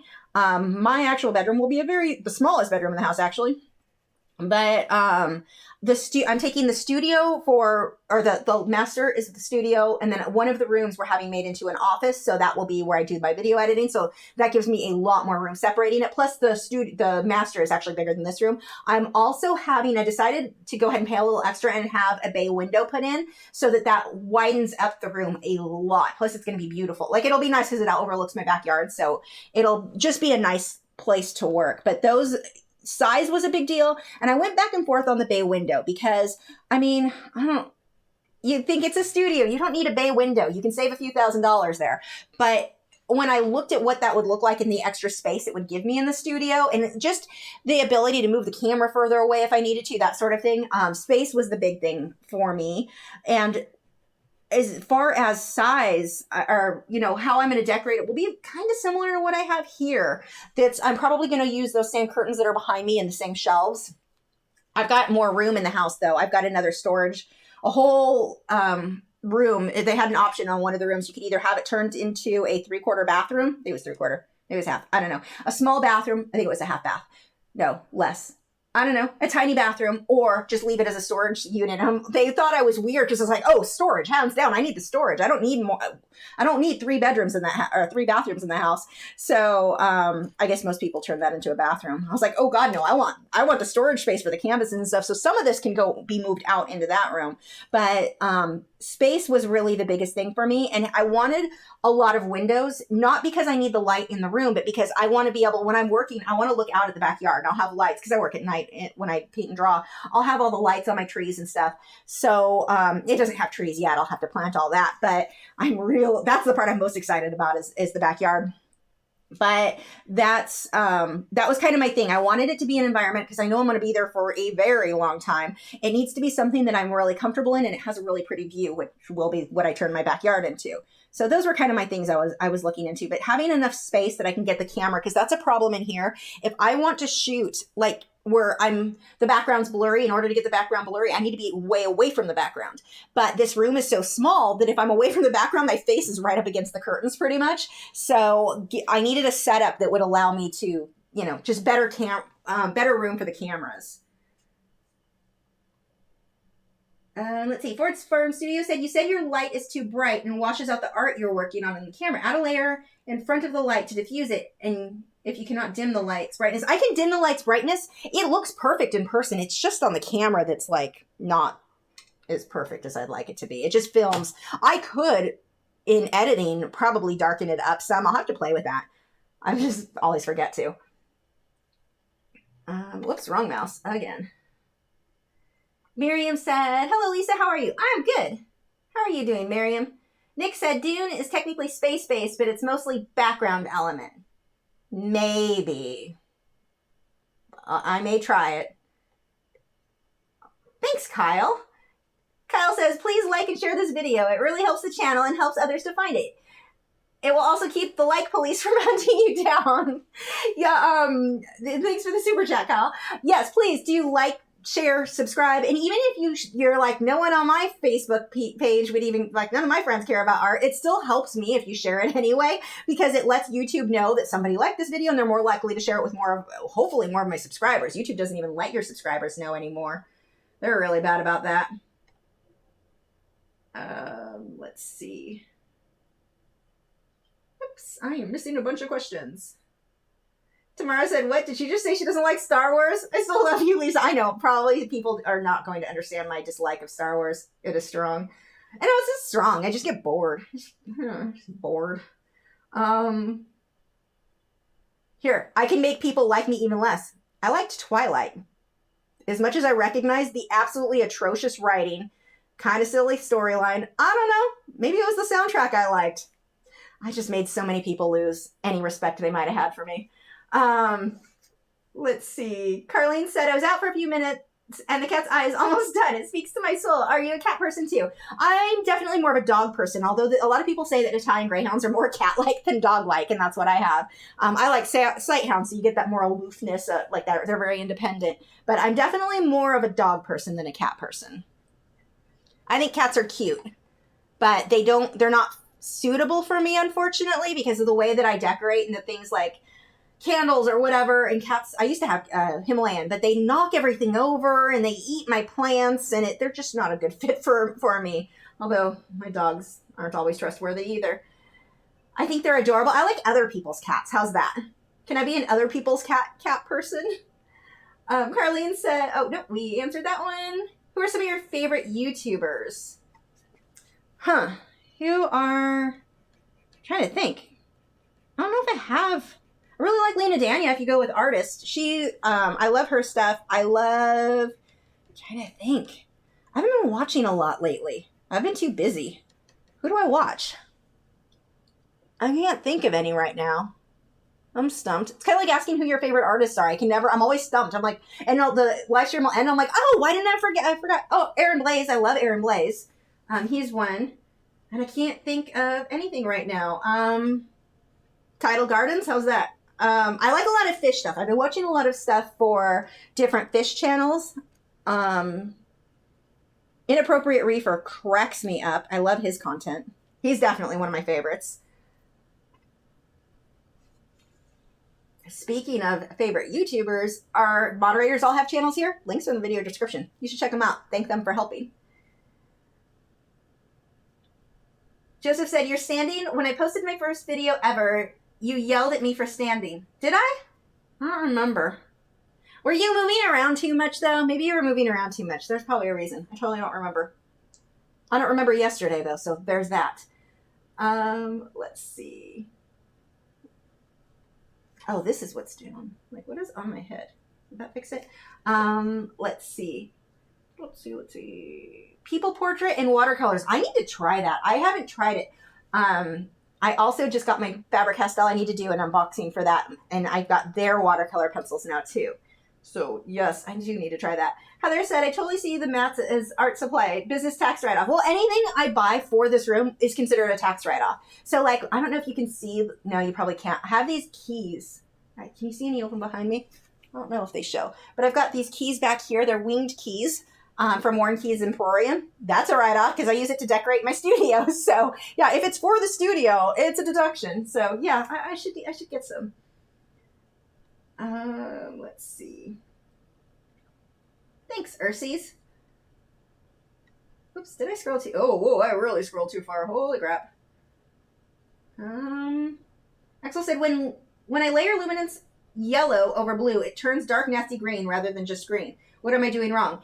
It depends on which green and which blue. I mean, try different versions of that. So you said yellow over blue. Try yellow first and a little bit of blue. You know, you've got to play around with the layering. It just depends on which shade of yellow. If I use this green and this blue or yellow, like it just depends on the actual tone. You're going to get different results. So you want to play with which one you put down first. Do you put a lot of yellow and a little bit of blue, or a little bit of blue and a lot of yellow, the opposite direction?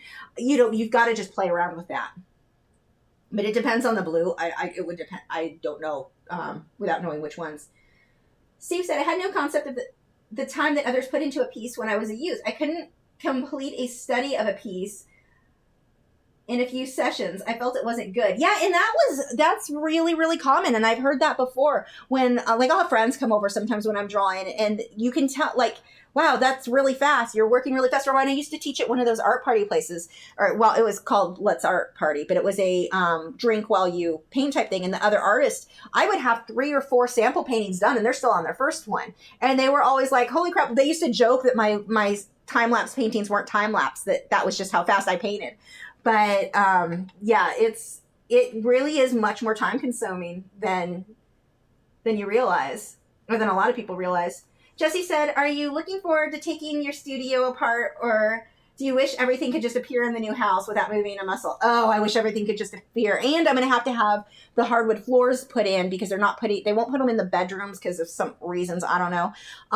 The builder won't. I have to actually have that put in after closing. So I've got to go through the trouble of it's just going to be such a headache. I'm definitely not looking forward to it at all. In moving my studio, those shelves behind me, I didn't realize how much crap I store on them. And it's not crap, like it's useful crap, but the amount of paper that I have and all the canvases and all the stuff that I have, I didn't realize how much I had until I pulled everything out to repaint those shelves and then refinish and add new shelves and all of that. Oh my gosh, it's insane. It filled up my entire living room with just the shelves that are behind me. I am dreading. Like, my mom asked, are you excited about getting a house? And it's like, I'm really not. It just sounds like work. I'm going to have to move all this.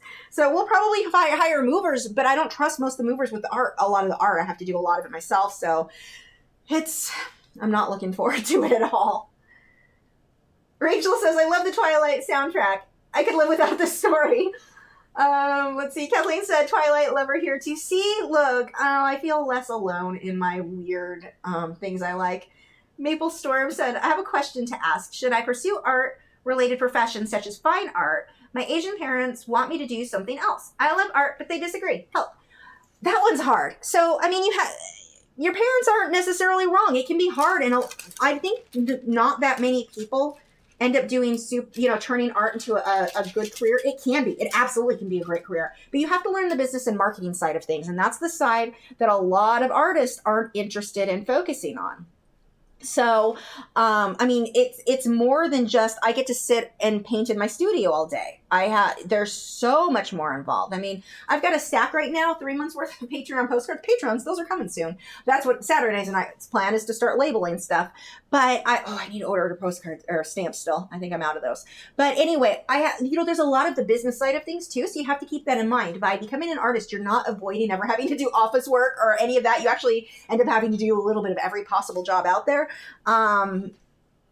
But if it's something that you really want to do, absolutely. And one of the things that you can do, if you've got an artist who's local to you, who is a professional artist, see if they'll let you spend some time with them and talk to them about it. See what their whole day is. I need to do a video, like day in the life of an artist type thing. But spend time and see what their day is like. See if it's something you're really interested in.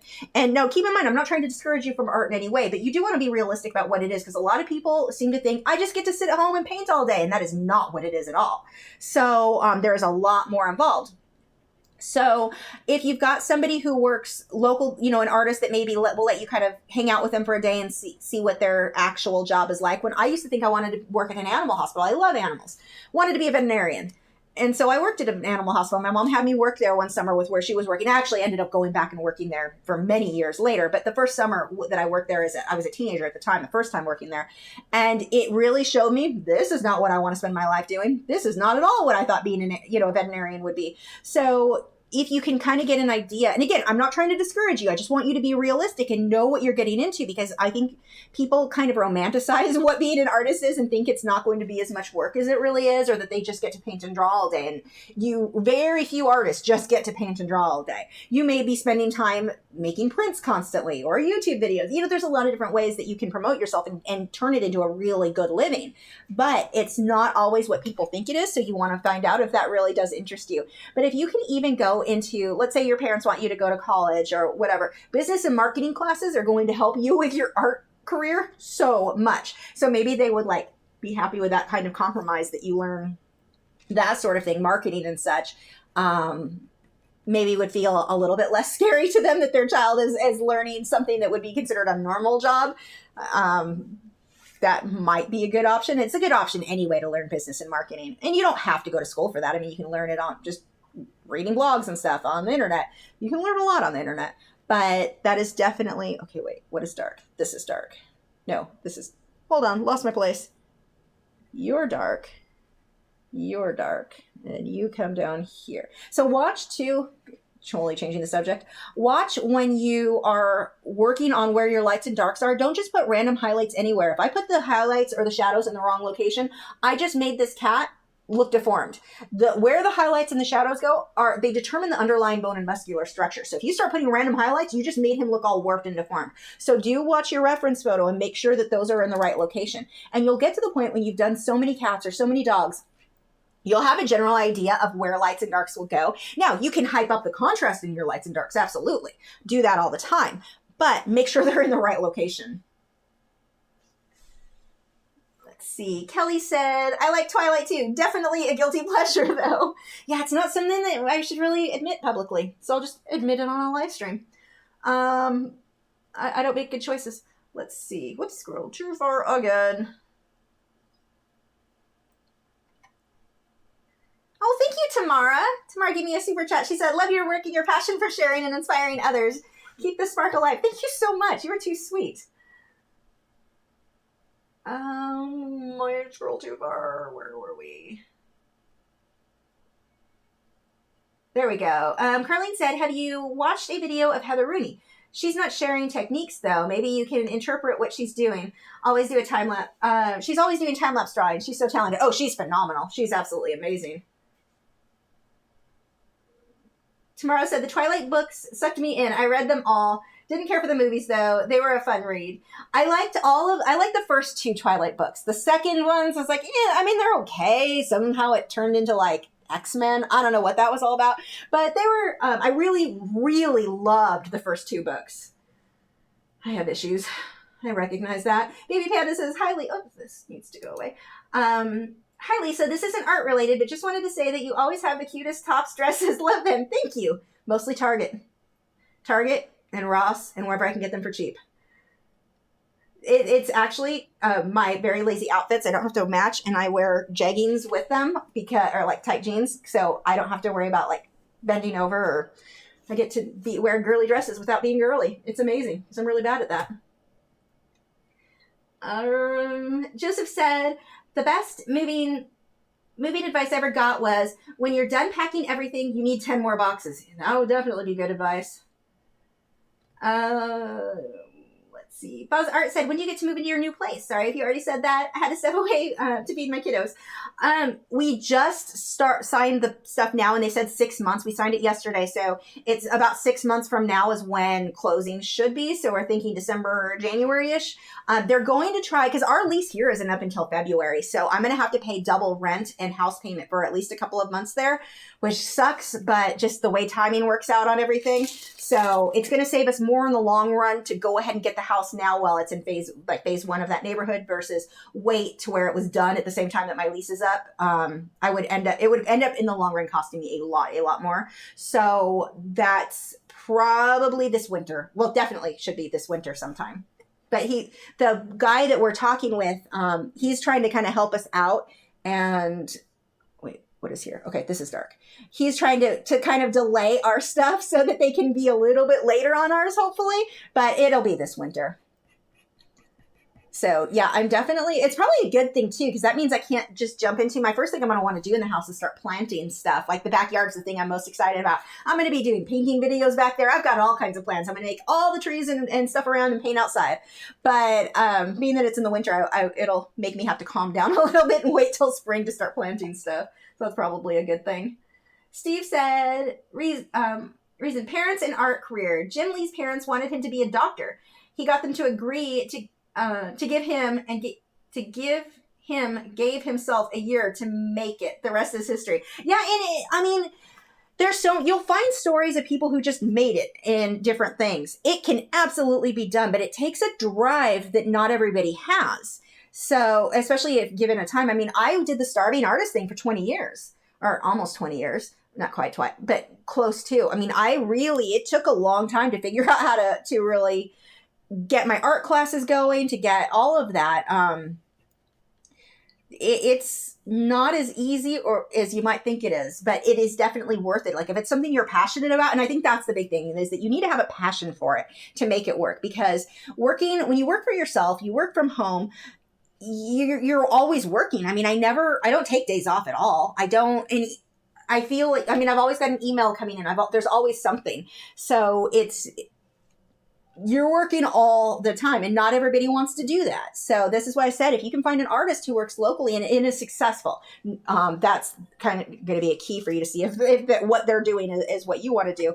But that would be your best bet. But yeah, no, you're right. There's so many people. You can list off people who were told you can't do it. You can't. Heck, I can give me an example of that. I love this career, but it's harder than some people think it is. And I just want to make sure people understand that it's not all rainbows and sitting at the easel. This is the best part about it, but there is plenty of office work that has to be done. There is plenty of other things that go along with it.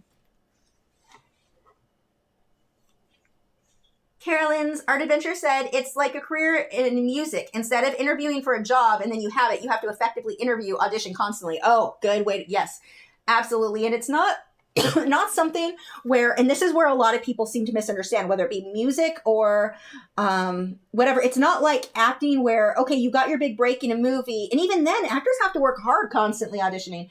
But with artwork, it's not like I just need to make one good thing. This is what people seem to misunderstand. Once everyone knows who I am, once I get my name out there, I'm going to be set, I'm going to be famous, I'll be making all this money. It doesn't work. You have to constantly be producing more work, constantly be producing something new.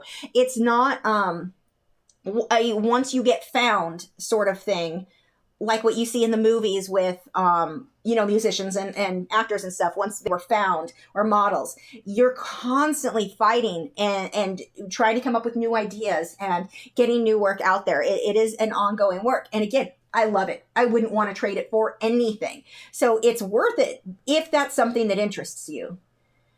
But I feel like a lot of times, like me with being a veterinarian, there's nothing wrong with being a veterinarian.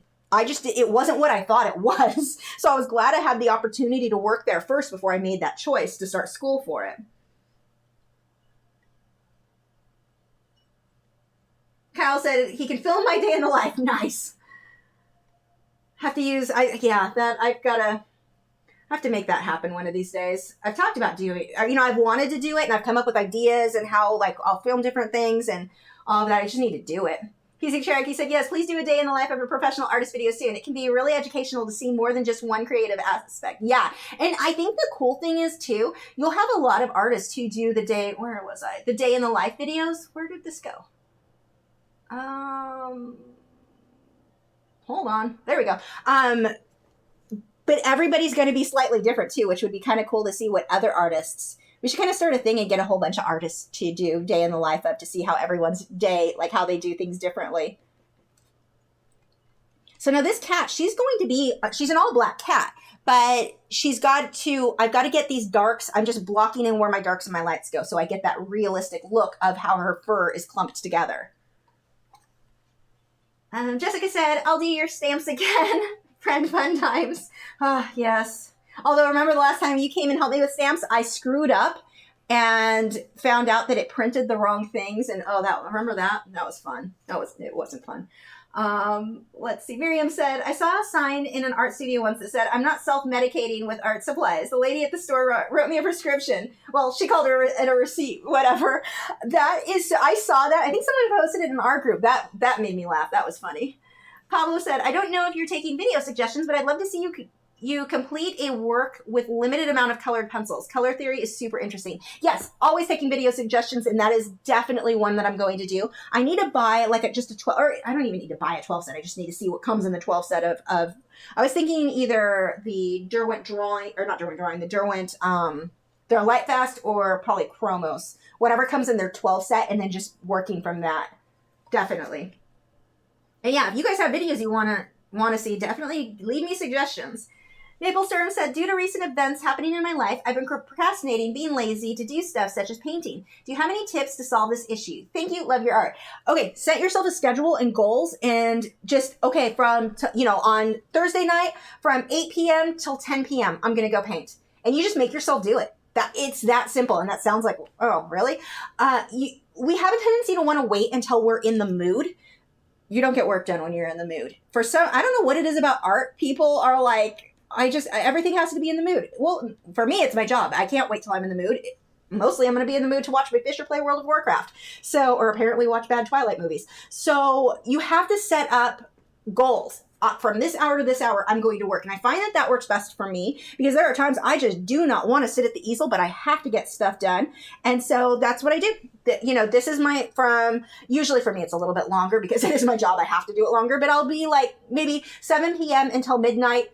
I need to work from that time, and I'll set a break time too. Like, I'm allowed to get up and get something to drink, go take my dogs for a walk, whatever, at this hour. But if I set myself, this is when I'm sitting down, this is when I'm doing it, I start to get back in the habit, back in the swing of doing it. Especially, it's worse if you've been out of the habit for a while. Like, when I had to have a couple of years ago, I had to have 3 surgeries that year. I really had a hard time getting back into it because I got so used to like having to lay down on the couch and watch really bad Netflix movies. I wasn't in the mood. I didn't want to go draw. I got out of the habit of it. But when I start making myself like from this hour to this hour, that really helps me set those time goals. Let's see. Forest Farm Studio said, art live streams on Wednesdays plus monthly Lachri artist book and movie club to discuss books and art movies. That's not a bad idea. We should have a book movie club type thing, huh? That would kind of be fun. Because, as artists, of a lot of us, especially audiobooks, if we're listening to them as we draw, and then we could all chat about it after. I am not opposed to this idea at all. If any of you guys are interested in that, leave comments or tell us in the art group. We can get like maybe a Facebook group going, or I don't know, a group somewhere where we can kind of chat and decide what book we're going to read next for that month. That would be really fun. Tisha said, make sure to pack a moving box cleaning supplies overnight kit. Meals, utensils, etc. Well, now you're just using common sense on me. I'm really bad at that. No, that's a really good suggestion. I think that the move, because we have so much time between getting out here, because I'm gonna have to pay rent like 2 months still here. I don't have to be out of this unit overnight, so we've got a little, like, we can kind of slowly move stuff over. So hopefully that'll make the move a bit easier, or maybe it'll make it way worse. I don't know. Just drag it out. Miriam said, YouTube artist from Australia, Kate Joblin, I can't read, that's tiny writing, has some day in the life of artist. It's good to check out. I'll have to look at those. Tisha said, I was considering drawing for causes like pet portraits of fostered pets, but I'm not sure how much you can make doing that. Not really.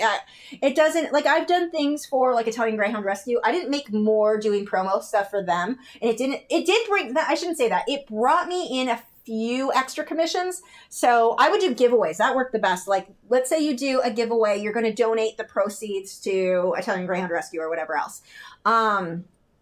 You can, oh gosh, this is all dark right down in here. Because you're advertising it, you can sometimes have people that will hire you to go ahead. Now they know who you are because you did this, event for a charity. Sometimes you will get more people that hire you in. So it's definitely one way that you can get more commissions. But don't, like, it's one of the ways you can do commissions, but I've also had plenty of times I did those donations and got nothing. So it's one of those things you want to do because you wanted to do something for that charity, not because you knew it was going to pay you back. because it didn't always pay back, that's for sure. But for me, oh wait, what do we have here? This and this. Okay, this gets really dark too, about this area. I guess I can go back and work on her eyes a bit more. But yeah, that can definitely, like I said, I did stuff with Italian Greyhound Rescue for a while there. And then they started spending their money really questionable. And I'm like, I'm not going to be a part of that. Some of the stuff I'm like, it just didn't make sense. Anyway, long story. But I definitely had more Italian Greyhound owners find out who I was because I did some of those charity things. So sometimes it'll help. More often than not, it didn't, if that makes any sense. I'm just rambling and throwing out word salad at you. So good luck deciphering any of what I just said. Where did that go?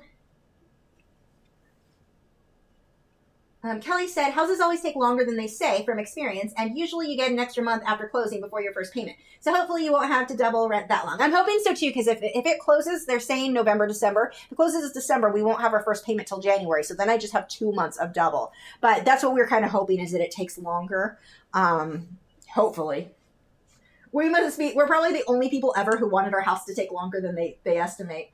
Diane said, please tell us that there's a 360-degree tour of your new studio when you get your house. Oh, absolutely. I'm going to do that, and I want to do a tour of the entire house because, I mean, really, the whole house is used for art, or besides the bedroom, so it's all art-related for me. I'll show you all the storage things that I do. I'm definitely going to do a whole tour for that. I'm excited for that. I have so many plans on where I'm going to store. Like, storage is just such a big deal for all the art supplies. Diane, okay, we answered that one.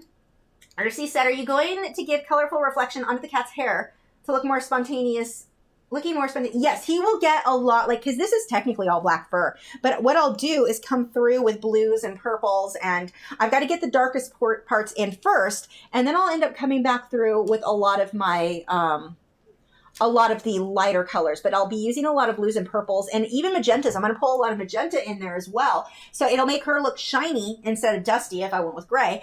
And it's going to work really well for balancing everything out with a coral. So like it makes everything seem a bit more like connected. Words Farm Studios said, been doing this long time as well. Tried a lot of different things and I have too many interests. Still trying to get out of that practically starving artist phase. Just keep working. Yeah, it was sheer force of will to get out of that. Tamara said, very excited about you getting a new house. All that blank wall space. Yes. And you know what's funny? So all the houses right now have this open concept. And that was one thing. I mean, we are getting the open concept because that's what you get now. I actually love the design because of the windows. It's going to be amazing for my plants. But the open concepts, I'm like, but that's less walls to hang my paintings. I'm not in love with that. And then there's this one wall in the entry, and it's the first one that I'll see for my office. I'll be seeing the wall in the hall, the entry hallway. I'm thinking I may paint a mural there, so that would be a fun video too. I haven't done a wall mural in forever, so but it's not a huge wall because I don't really like big wall murals. But I'm thinking like do a border like maybe I don't know, maybe 36 inches tall across, so it's like a square of it, and I'll still have the normal wall color above and below it, and then border it so it doesn't look like a full wall mural. But of course, it'd be something ocean related for me. But I'm seriously considering doing that. Except if I do that, then that's one more wall I can't hang paintings on. I guess I could hang it on the part where I leave the normal wall color. Yeah, I need more wall space. That's the only negative thing I have about the open concepts that all these houses have.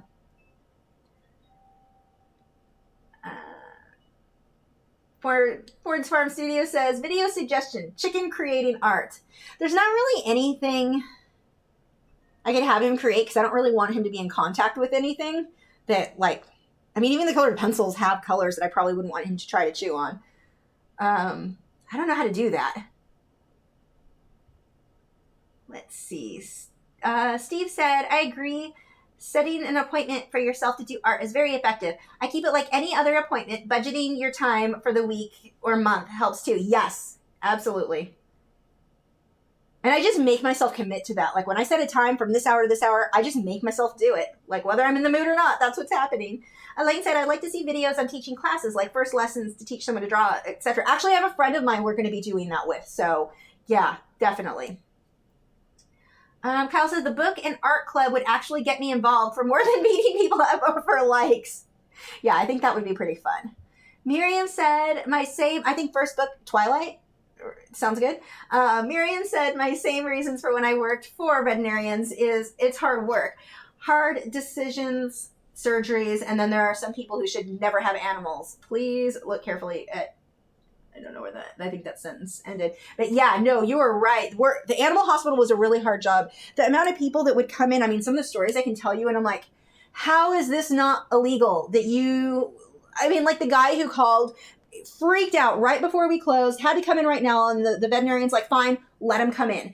And so we're like, okay, go ahead and come in. We're almost closed, but he said it's an emergency. His dog had gotten hit by a car. And so technically he should have been sent to emergency at that point because they're open all night. But he's like, I can't afford emergency. I have to come in right now. And so the vet was like, okay. And he's worried because this guy's saying the dog got hit. So we're thinking super emergency right now. No, we didn't tell you that dog was hit like a week before. Gangrene set in, and now this dog is just septic. I mean, the infection in his leg and the smell from the infection that this idiot let set for a freaking week.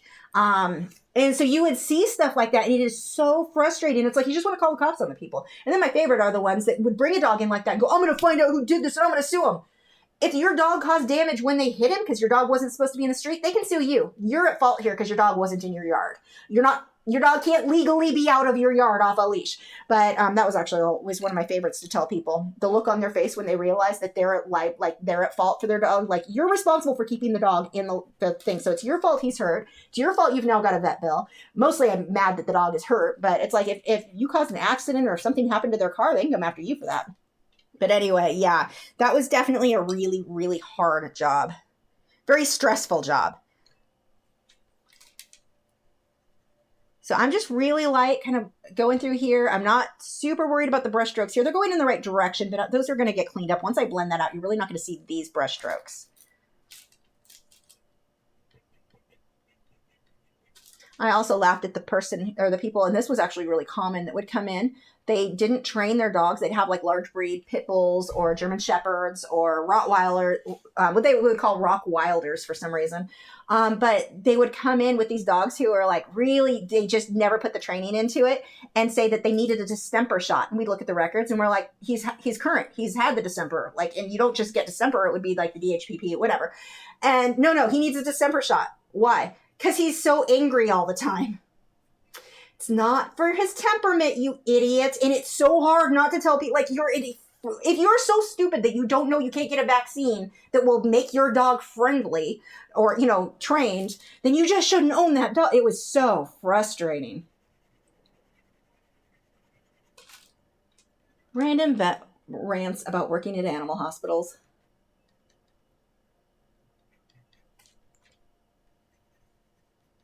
I can start letting a few of these brush strokes move up. Now that this is dark enough, I can use the same black pencil to start getting the light areas kind of blocked in so I don't have the white of the paper showing anymore. And then of course I'll go on top with the purples and the other colors.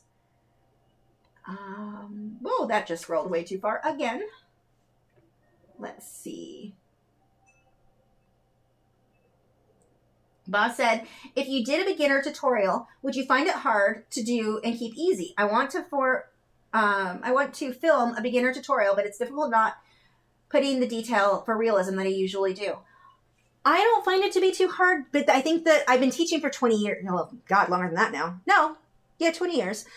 So it's, when you teach that long in person, you kind of know what people understand and what's going to be too hard. So I find it to be pretty easy to judge what that's going to be. I don't have a hard time doing it. You just keep it simple, you can do details. You can make it look good. Try to make it a project that wouldn't take more than 2 hours. That's kind of a good rule of thumb. Like for me, something that I can get done in 45 minutes, like of an acrylic painting, I know is easy enough that most people are going to be able to do. Let's see. Nick said, forget that Dune is not a space story. Once you start it, the spacey stuff essentially disappears. It's got multiple voice actors portraying different characters. Okay, you guys have me convinced. I'll try Dune. But if I don't like it, I'm probably going to look like the idiot, not you. Let's see. But Kleb, yes, from Jack, I don't know how to say things. Miriam said, I meant for when making your career decision, weigh pros and cons. Oh, yeah, definitely weigh pros and cons. Oh, that stopped recording. That's fine. Let's see. We've got Ford's Farm Studio said ceilings are A lot of open space, just need extra secure hangers. I knew a lady who had family photos everywhere, even covering the ceilings. Okay, that's just weird. That's I don't actually put family photos. I have one photo of my husband and I, which is actually up on a shelf up there. That's the only family photo I have on any of my walls. Everything else is taken up by paintings and dried roses. I'm weird. Family photos don't go with my decor. Like, you weren't wearing clothes that were teal. I can't put you on my wall. I have issues. Velma said chicken can use pureed food. Oh God, the mess he would make.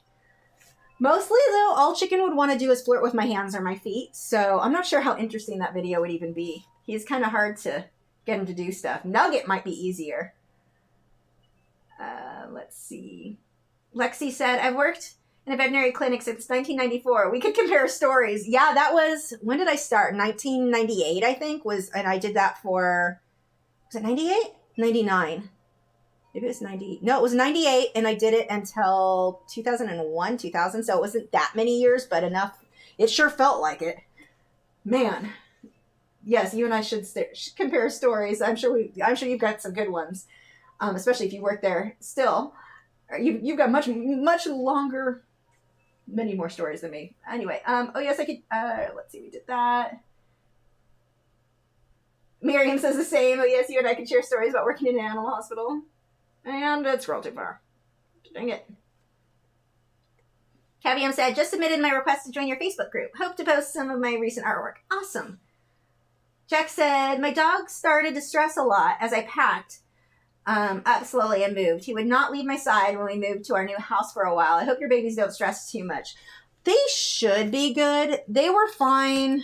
They were good until the day we moved slowly here over like 10 days, I would say. And they were really good about, like, they didn't stress until the day the last day here, when I started taking my bed, the last things out of our room. That's when they really started to, only one of them, the other one was fine. One of them definitely stressed. We had to give her some pills to calm her down. I think it made her too happy, but I may do that again. But I only had to give it to her for one day and she was fine the next day. The other one didn't. Studio assistant number 2 was not phased one bit. There we go.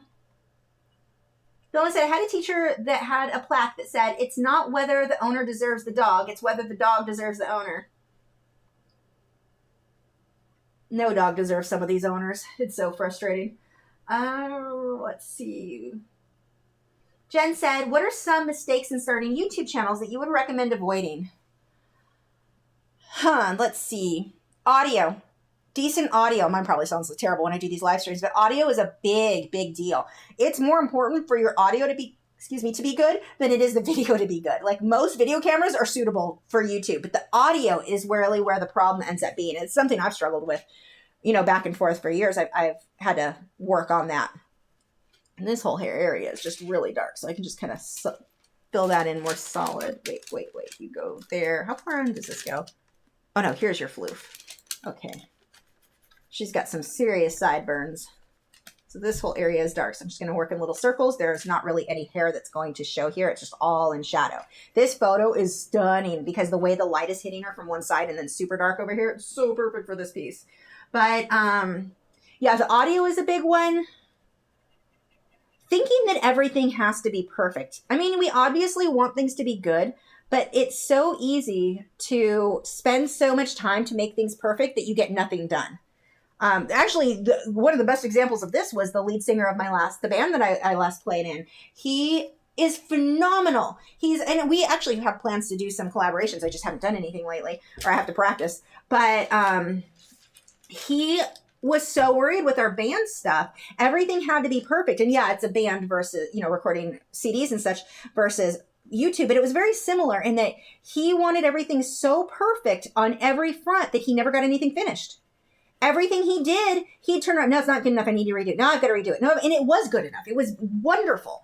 But he was so bad about that. And I don't know if he was just, sometimes I thought he was just doing it on purpose to not be successful, because seriously, he's phenomenal. Amazing singer-songwriter.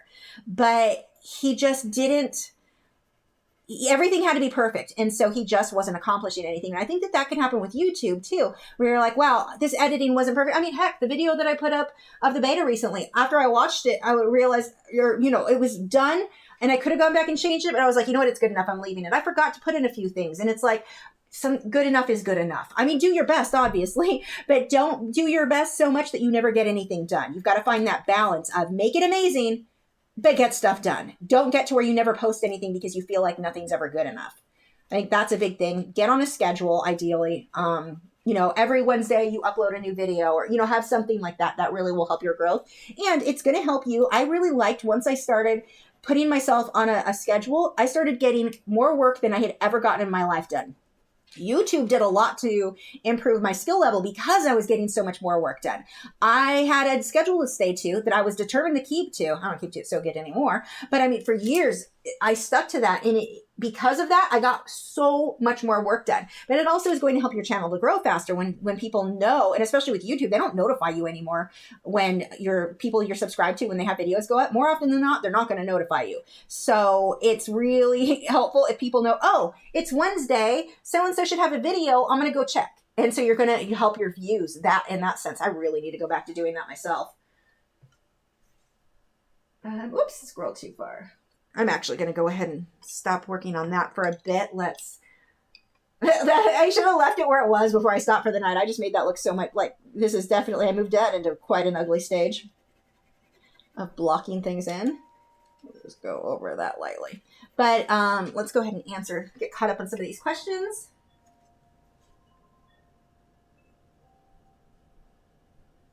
Kelly said, Heather Bryant and I have volunteered to organize your book group.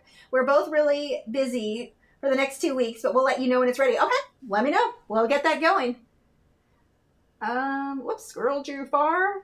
Super Evil Russian said, the key to being good at anything is passion, a laser focus, and dedication. Supportive people are great help too. No one can run on the day they are bored. Yes, good advice. Absolutely. Yeah. Just being determined to make it happen. I mean, even with me with art, everyone says, it's too hard to be an artist, or I like you're never going to be able to buy a house. You're not going to have money for this sort of thing. Now, luckily my family was very supportive, but I mean, my mother-in-law didn't think it was real work. She still doesn't think I have a real job, but we're buying the house and I think she thinks that my husband's the one paying for all of it. And it's not. So, which is funny. So, she never really acknowledged that. So, it can be frustrating when people don't think it's real. But you have that in your ear, people constantly saying that it's not realistic. It's a fantasy type thing to make it as an artist or a musician. You can do it, but you need focus and drive and willing to work through the really sucky hard times. And are there some financially as you work your way, as you start building your career. But if you're determined, you can make anything happen if you're determined enough. And was I determined. Let's see. Myra said, I worked as a vet assistant for 2 years. This one idiot lady wanted her perfectly healthy cat put to sleep because she was moving and she was sure the cat couldn't live without her. I was working at, I think I've told you guys this story. When I was working at pet stores, I had a lady come in once who was, and for those who are only here for the art, I'm pretty much done working on this for the night. I'm just going to answer some questions in chat. But I had a woman who came in. She came in with her caregiver that drove her, and it was an older lady. She needed something from the pet store. I was their bird specialist at Super Pets. It's like this huge pet store that they had back in the 90s in Southern California, but Montclair, California. But she came in, wanted to talk to me because I was the bird specialist. She needed something to kill the crows. Like, I'm sorry, what? You can't legally do? You can't just, no? And I'm looking at her, and she kept going on about this. I'm like, why do you want to kill the crows?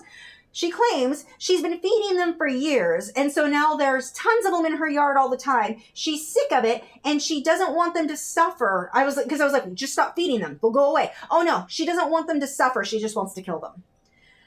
So you're just like, wow, just wow. Some of the stuff that people come up with. Myra said the vet was so mad he had the office charge her for the service, but then adopted the cat out. I suspect a lot of vets do that. They're not legally. He could get sued all to hell for that. Like, that is so not legal for a vet to do.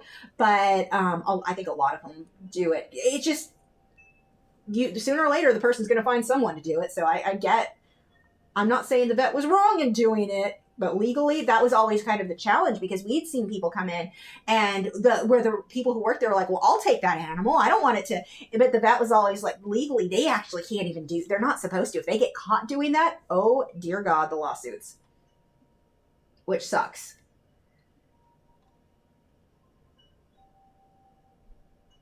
And yes, please, if you guys can share this video, leave comments for me, I really appreciate it. It helps the channel as a whole. But any of the videos, any video I make, if you leave comments and you share it, sharing is a big thing. YouTube's like, wow, we're going to let more people know. It really, really, really, really helps me out a lot. Okay, we are at 10:01. I am tired. Now I'm realizing different muscles in my back are starting to hurt from standing for 2 hours straight. I'm old. Okay, thank you guys so much for joining. Make sure to check out our moderators channels. They are linked in the video description. We've got 2 art channels and an aquarium channel.